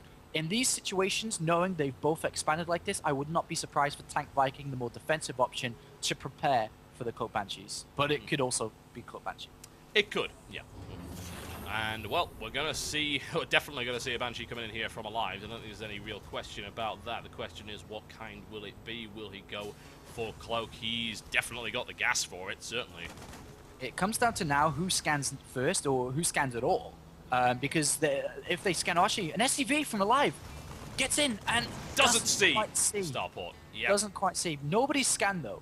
Because if you do scan and see this happening, Scan you going can be, down. okay, scan going down from MMA. He sees pretty much a Cloak Banshee coming. He sees double gas. He's a factory on the right-hand side. He can now change his options. He doesn't have to get a Banshee. He can switch over to a Raven, but he is going to keep his Banshee, but he is not investing in Cloak. He's actually going to get an Engineering Bait and a turret immediately and probably go straight for a Viking after this Banshee here. Yeah, that's nice, isn't it? It's Alive was just a fraction of a second off seeing absolutely everything. He would love to have got that SCV in there, and he's still unwilling to scan at this stage, wants to try and keep that edge because he knows his opponent's scan. That means to him, right, well, I've got an extra mule to play with. That means I've got an economic edge over you. So he's going to get a little bit greedy in that regard, but there we go. MMA is actually going to invest that gas that would have gone to Cloak into a Raven instead. Yeah, Alive hasn't scanned here. He used every cent, and now you say cent, I should probably use pound, every penny on Mule here instead of scan, so he actually has a better income for the time being. But a Raven is coming. Marines are in position for MMA, who will be able to ward away that Banshee on the top side, but MMA goes in, and first of all, he gets to scout the gas. He knows his opponent is playing mech. That's good information already, but how much damage, if any, can he do? Well, he takes a lot of damage as Banshee already. No stim, so he can't lose that. And here comes Alive going forward as well. The Cloak has now been put into effect. No stim for MMA either, so catching this Banshee is going to be difficult. The Raven is now out, though, so that's the kind of time when he can start to shut this down. Out of position. It's so far away. There's 7 kills on this Banshee already, about to get an 8th. This Banshee is definitely paying for itself. Yeah, no question, especially picking off the Mule. That was perhaps the most important thing. Gets blown out of the sky right there before it can do anything else. Wanders into range of that bunker. Another Cloak Banshee coming in, though, from Alive, looking to try and repeat that success. MMA looking to shut that down. It's very easy for this Banshee to jump from the natural to the main on this particular map, and it's doing a little bit more damage. Takes down 3 SCVs. A couple more Mules called down. Viking now moving in, and this is where the Banshee gets shut down. And this one from MMA has really not done an awful lot, honestly. Supply block from Alive. He was concentrating way, way too much on those Banshees, but he did get 11 kills, but the advantage is now hurting him because he's got supply blocked. He throws down a command center because he can't spend his money. Yep. So a little bit of a mistake there. If he didn't make that mistake, he would have been so far ahead. 11 kills when he's playing mech, when he is meant to be, you know, technically behind in economy and upgrades and everything, because MMA should be expanding rapidly, should be upgrading rapidly against an opponent who can't really push him. And now the situation's turned around, but it's not as drastic as it was. But still, 51 SCVs versus 40, Alive with a clear 11 SCV lead. It's looking nice for him, isn't it? It really is. That Banshee play from him was absolutely stellar. MMA's, on the other hand, lackluster to say the least, not able to really do anything. MMA is now proof against that. He's also proof against drop play, but that's not what he's got to worry about. Drop play is not what is coming from Alive. It's just going to be straight up mech, and once that starts crawling across the map, I really fear for MMA. Yeah, and it depends if when Alive's going to push. He opted to get a third command center instead of building additional factories. So he's on 3 factories with a third command center now finishing up, and is about to continue to upgrade, or start his upgrade, should I say, with the armory. I don't think Alive's going to push anytime soon, though. He's just going to probably lift that command center up shortly, the new one, and plant it down at the 9 o'clock position to start mining from that. MMA, though, does have a small force without siege tank, but it is being researched. Combat shield, stim, and +1 all at the same time here. This army can kind of zone out positions, but it definitely cannot fight. Indeed. We'll see what he can do with it. What can he zone out, really, more to the point? It does give him the opportunity to swing to a third base if MMA Live, in fact, decides to deploy down here, but he's most likely going to deploy his base up here. Right now, we've got the push coming in here from MMA, looking to do damage. Can he pick off the Raven? No, yes, no, no, says that. And in the meantime, Blue Flame Hellion. Does lot go of damage. Down. Yeah, that's how many SCV kills? Oh my god, 8 more SCV kills. Not kind of capitalizing on it, though. There he is. MMA looking nice, though. I mean, this Banshee and the air superiority is proving very, very helpful to him because he's able to do so much damage to those tanks in the meantime. Now just sniping off tanks as he can, getting a good, solid position here. Doesn't want to lose all of those tanks, though. Things actually look good. I mean, MMA's in a really solid spot. He's got a bunker on his opponent's natural as well. He's shut down the Blue Flame Hellions. Yes, Alive has this big economic lead, but if MMA can destroy the production... Raven goes down with 2-point defense runs available. Didn't use either there, MMA, so he is... Oh no, he's not repairing the tank on the natural lead. This is so tense. One tank down. If the Vikings continue to come out, he will push this back eventually, but... This is dangerous. I mean, look at the amount of production he's lost. That's the main thing. He's losing he's lost 2 factories. They had add-ons on them. He's only producing raw Hellions from these one at a time, bunch of Vikings, and a single tank from there. MMA has forced his opponent, and you can see it by the income, into a position where he can't spend that economic advantage. It is nullified. His starport keeps getting camped. It's like a CS game here with the spawning positions are camped because the Vikings, as soon as they pop, get killed, and we actually saw Alive there try to repair the Vikings as soon as they come out, but it wasn't enough. And he's trying to continue with this, and this is very tense right now. Behind this, remember, we do have upgrades for MMA. We have a third command center for MMA, but the Vikings do finally pop out.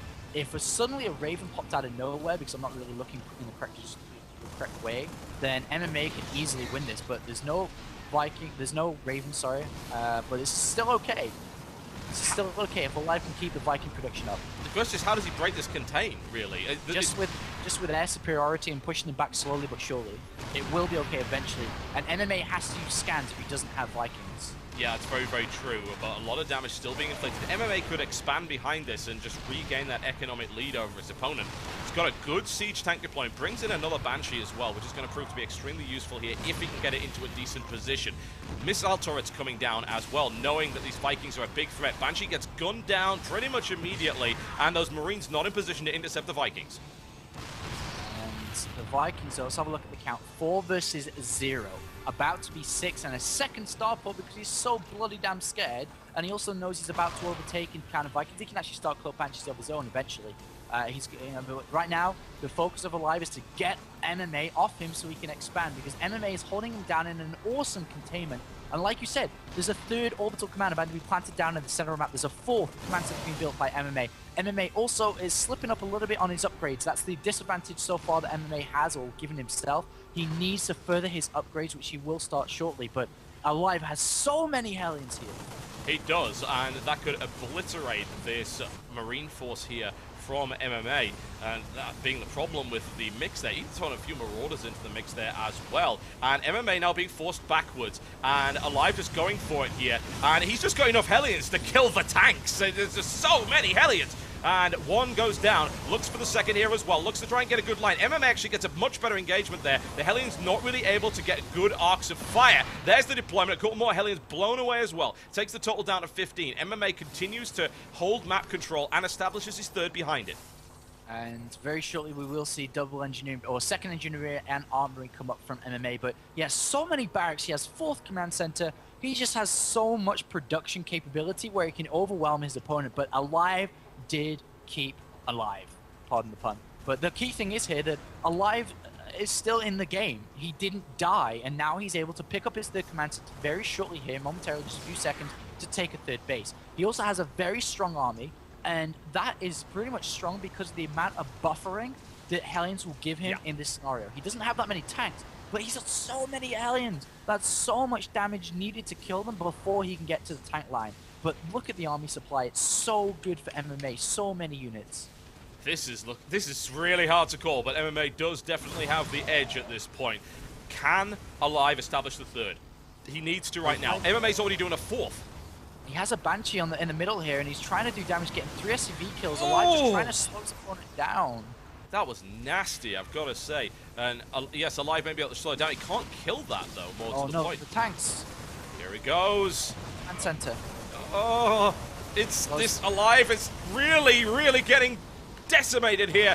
MMA goes for it, gets the deployment up as well, losing a lot, but here come the Blue Flame Hellions, scything their way through that Marine army. Hellions now coming in for the reinforcements as well.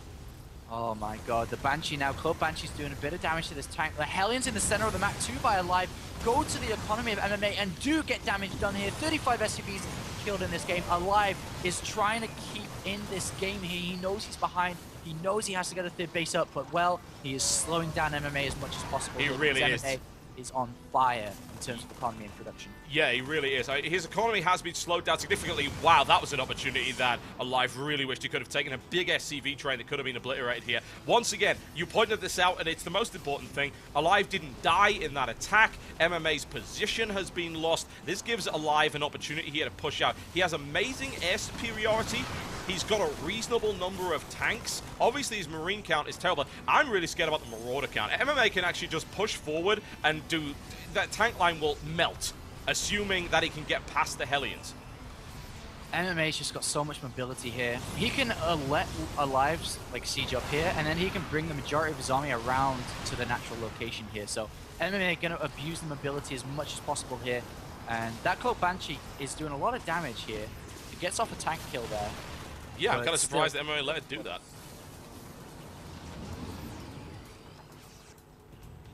So many Vikings. It's like 12 Vikings here. Yeah, it's 16 in fact. It's absurd. He's basically can one-shot Medivacs now and any air presence at all. So keeping the Banshees alive is key here. It will force scans and Marines will have to target them down. But we do have a lot of Vikings. He's got so many Vikings, he's actually going to spread them out and send them to the bottom right and look to land on one of these expansions here. He's going for the center one by the looks of it. MMA goes for a drop here to the third base of Alive, but it's nicely defended here. But he drops a Marauder and a Marine on top of those tanks. Takes down 1, takes down 2. Super effective. The third one going down as well. In the meantime, landed Vikings go to clean out the third base of MMA. Does, and he doesn't get too much damage done there, but MMA once again with so much, he could stim in here and do everything, and Alive has to pull SCVs. He knows he's about to lose that third base. It's so tense right now. If MMA wins this fight, he will win the first semi-final here, and MMA is looking in championship form. He is, he really is. Taking out those tanks was so crucial. That drop went so very well. And as a result, he's been able to get position on the third base. A third position, which is going to be very difficult to break here. MMA's got plenty of units to back this up. The landed Vikings are on a rampage, continuing to rip through the economy of MMA. And MMA doesn't really have a chance to do anything with that. Medevac's coming in right now with Marauders looking to drop on that. And with the majority of the Vikings down, he can't stop it. That's more tanks taking damage. There's the stim. He goes for it right now. And the tanks have been target fired down. The Hellions are going to do nothing against those Marauders. But the Marine count is very low. Can't stop the Banshee. Takes down the third, however. Yeah, the third command center goes down, and so does the hope of Alive in this game. He is not mining from his main. He's lifted the main orbital up. He's not mining from the natural leader, and MMA lands a killing blow here while keeping the center alive, while keeping the back 3 o'clock base alive as well. Even though he doesn't have the best upgrades in this game, he's put so much pressure onto his opponent, and he finally crumbled under it. And now Alive is in an awful position. He's got no income. He's got 120 income compared to 1,100 income. 10 times the income, 10 times the production available for MMA. Astonishing play by both players, by the way. Astonishing play. But MMA gets the edge with a Marine Marauder tank composition versus the mech force of Alive. That air superiority just not proving to be all that effective with the Marauders there to stim forward and knock down tanks so quickly. And There's the quick cleanup by Alive just to try and keep that base secure. But where's he going to mine from? MMA is all over him right now. He smells victory. Going once again for that orbital. Should be saved. Alive's going to have to sacrifice a lot of SCVs to make that work. But here comes MMA's force around the flank again. Those Banshees, so important in this matchup. Oh, this drop on that third base of Alive is just so much damage. It's killed Marine after Marauder, SCV after SCV, and it continues here. And Alive, if he goes down to defend it, MMA can easily go to a natural. But MMA sees the weakness on their unsieged tanks, and it looks like MMA's moved his queen into checkmate. Yes, he has, man. He really, really has. And there is the crushing blow that takes down the tank. And there's the GG. And MMA is in the grand finals of the Ironsquid. Impressive play from both players, but MMA pulling off an astonishing victory there on Daybreak. Yeah, great victory, great series, more importantly. Best of 5 there, goes the distance, 3-2 MMA, who will be facing up against either Symbol or either Nesty. We'll have to find out which one of those it will be, but congratulations to MMA, a great victory, revenge finally taken from Code S quarterfinals earlier this year, where we did see Alive beat down MMA 3-1, and the crowd, as you can see, or would have seen, I suppose you can say, obviously great crowd. Great experience in a first amazing semi-final here, and I can't wait for the second. Oh yeah, I absolutely cannot. Whew, that was fairly epic, honestly. I'm just watching this crowd myself on the stage here. It's looking absolutely awesome. An astonishing TvT. Really, really great, honestly. Some people sadly don't appreciate TvT, but that was just art. Those games were incredibly good, and that final game was mastery from MMA. It really was. And after this, we are going to have an interview with Rice from SK, who will be talking to MMA, I'm sure, talking about how he feels moving on to the final, how he feels in his confidence against Terran vs. Zerg as well.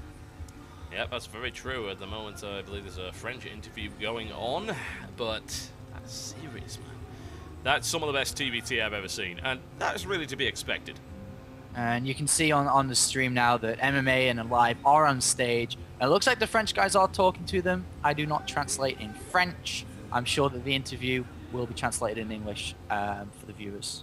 Indeed. Alive not looking so happy, needless to say. You can't really blame him for that. And MMA just looking completely tense as well. You'd think he'd be relaxed after that one, but that series was nail-biting for everyone concerned, for the casters, for the audience, and needless to say, of course, for the players as well. You can see it on their faces. Neither of them is all that happy.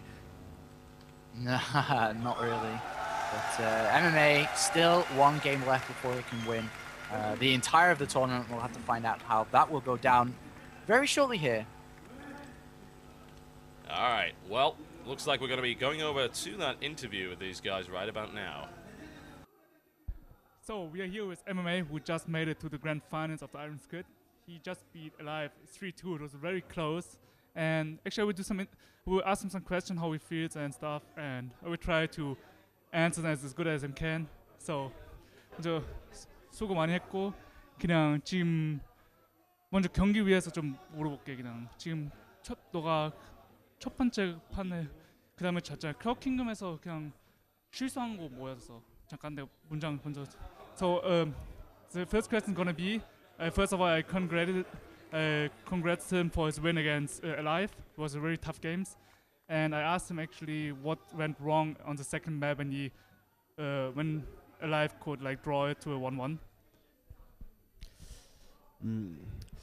초반에 좀 피해를 주려고 처음부터 가난하게 시작했거든요. 그래서 그 피해를 못 주니까 점점 이석이는 부유하게 해가지고 후반 갈수록 제가 불리해지더라고요. 그래서 센터 뺏기고 감스타 뺏기면서 좀 많이 불리했던 경기를 했던 것 같아요. Okay, on Cloud Kingdom he actually tried to put some pressure on Alive to put him like on a defensive mode, but actually Alive did pretty well defending it and like expanding and stuff.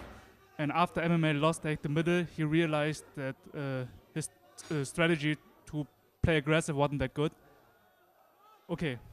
그 다음에 그냥 Alive가 1대1이 나왔어. 그 다음에 너가 또 이기고, 그 다음에 또 Alive가 네 번째 경기에서 베이시에서 2대2로 했는데, 그때는 먼저 그때 어떤 실수한 것 같고, 그리고 그때 2대2 하고 나서 무슨 생각하는 것 같아? 솔직히 4세트 벨시레안에서 지면서 너무 막 땀이 너무 많이 나는 거예요. 그래서 막 온몸에 막 땀 범벅인 상태에서 했는데 이석이가 그만큼 견제를 잘해가지고 제가 막 못 막았어요. 그러니까 옛날에 제가 의료선 많이 날렸는데 이제는 이석이가 더 많이 날리더라고요. 그래서 제가 더 많이 제가 더 많이 흔들렸어요. 그래가지고 좀 주도권 많이 뺏기고 된통 당한 것 같아요.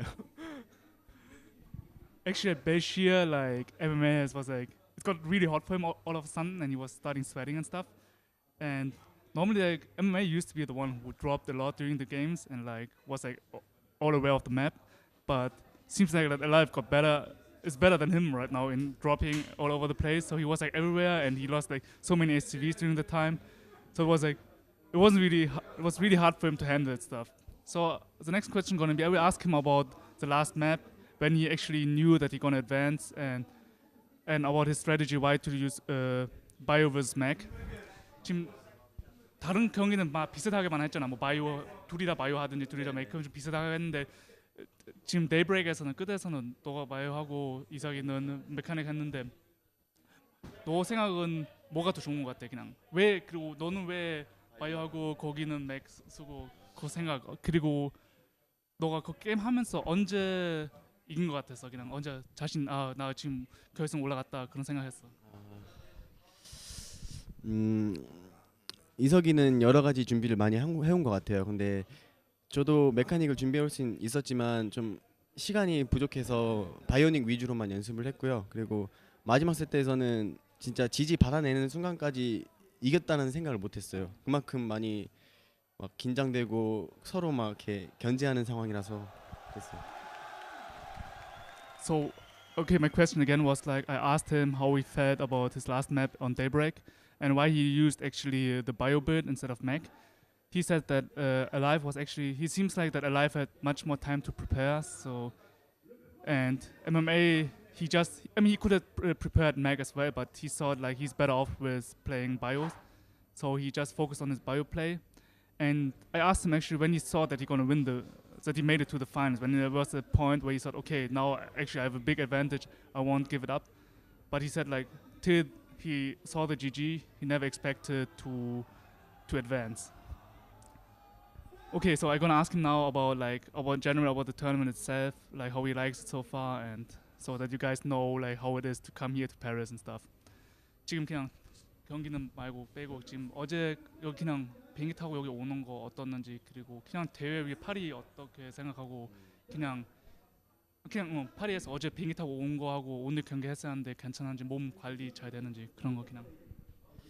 오는 내내 너무 편안하게 왔고요. 그리고 여기 대회 측에서 또 직항을 끊어줘가지고 좀 편하게 왔어요. 그리고 또 픽업까지 나와주셨더라고요. 민식이 형이랑 프레드랑 그리고 그 이름 모르는데 카메라에 같이 와줘서 너무 고마웠고 그리고 또 와서 관광도 다 시켜줘가지고 막 에펠탑도 가보고 또 루브르 박물관도 가보고 좀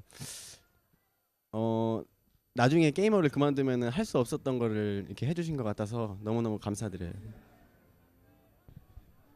Okay, so he arrived yesterday, and I asked him about his conditions, how he feels today and stuff. He says like he feels very good today because Ironsquid was so nice that he got a direct flight from Seoul to Paris, which is really convenient. I mean, it's a really long flight, but still, it's better than having a stopover, obviously.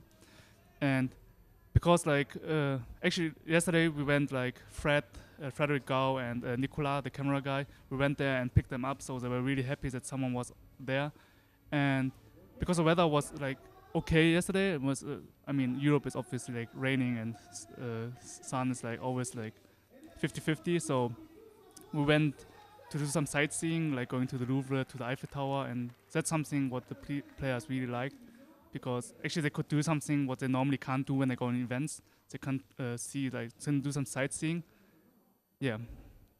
So 다음 문장은 그냥 지금 대회 셋업 어떻게 생각해? 그냥 여기 지금 처음에 20명하고 시작했는데 지금 딱 4명밖에 초대 안 하고 딱 4명 톱4 초대하고 여기까지 와서 경기 하는데 그냥 딱 하루 안에 다 끝나잖아. 사실 내일 또 가는 건데 또 뭐가 더 좋은 것 같아? 그냥 좀 게임을 좀 더 오래 하는 거 더 나을 것 같아. MLG처럼 한 3-4일 하는 건 아니면 딱 하루에 딱 끝나고 그런 거 좋은 것 같아. 뭐 좋고 나쁘고는 뭐 장점 단점들이 있겠지만 이렇게 하루 안에 다 대회가 토너먼트가 끝나면은 선수로서는 좀 지치긴 하지만 끝나고 나서는 좀 마음이 편안한 그런 거 있는 것 같아요. 그래서 성격마다 다른 것 같은데 저는 하루 만에 다 끝나면 오히려 편한 것 같아요. So I asked him about how he feels like about the tournament structure. Like they started with 20 players, and just the top 4 made it to the finals to Paris, and the tournament is done within 1 day. So I asked him how he feels about that and how he thinks about that. He said that like obviously like there are advantages and disadvantages for both kind of if you do it like within like 2 or 3 days or just 1 day. But it's like always depends on the person himself. But MMA's opinion is that he thinks it's better to play it within 1 day, because then you can be done with it really fast. And actually to play a tournament 1 day is kind of tough because you have to focus the whole day. But after you've done it, you feel really relieved and really good about it.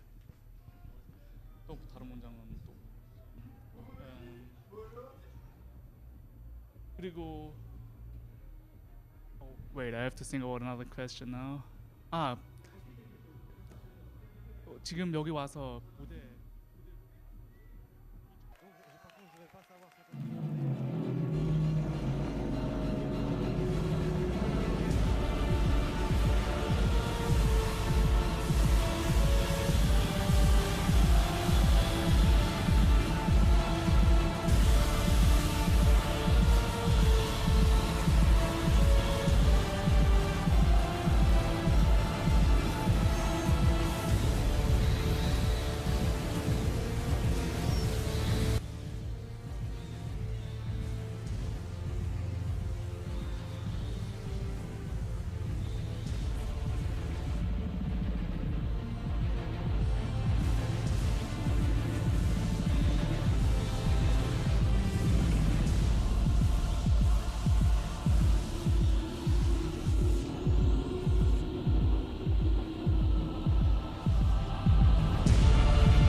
C'est prêt pour vous jouer 4 de leurs morceaux. Je vous laisse profiter, je sors du champ. La musique parlera d'elle-même. Passez une bonne journée pour l'instant.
Giorgio.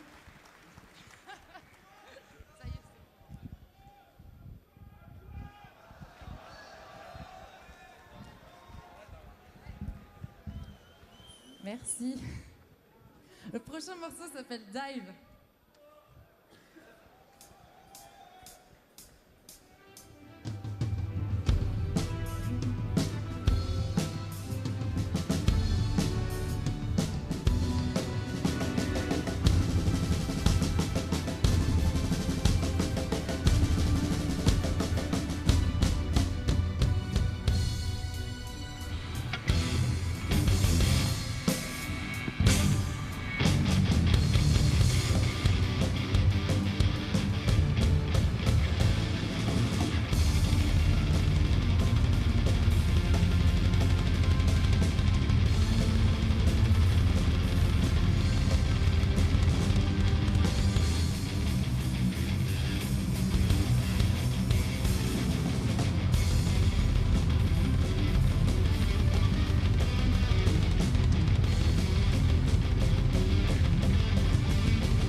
Merci beaucoup.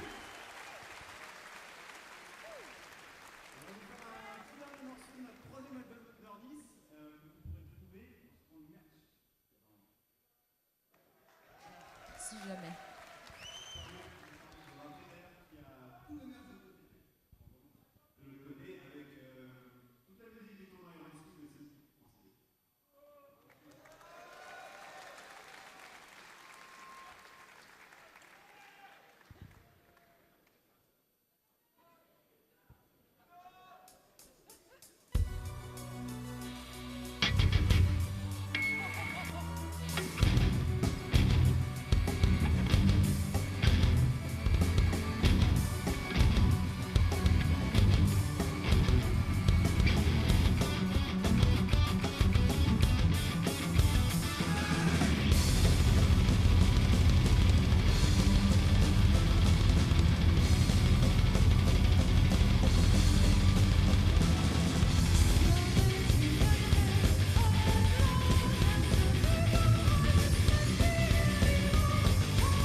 Merci beaucoup.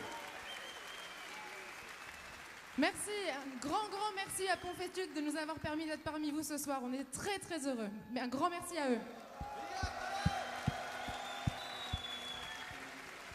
Je vais laisser le chant à Olivier pour un dernier morceau. Il va vous expliquer. Qui était là au premier au gaming?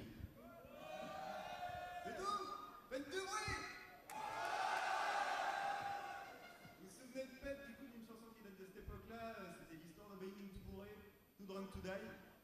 Bah, vous vous la faire en version longue. C'est qu'il y en a qui l'attendaient.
Merci.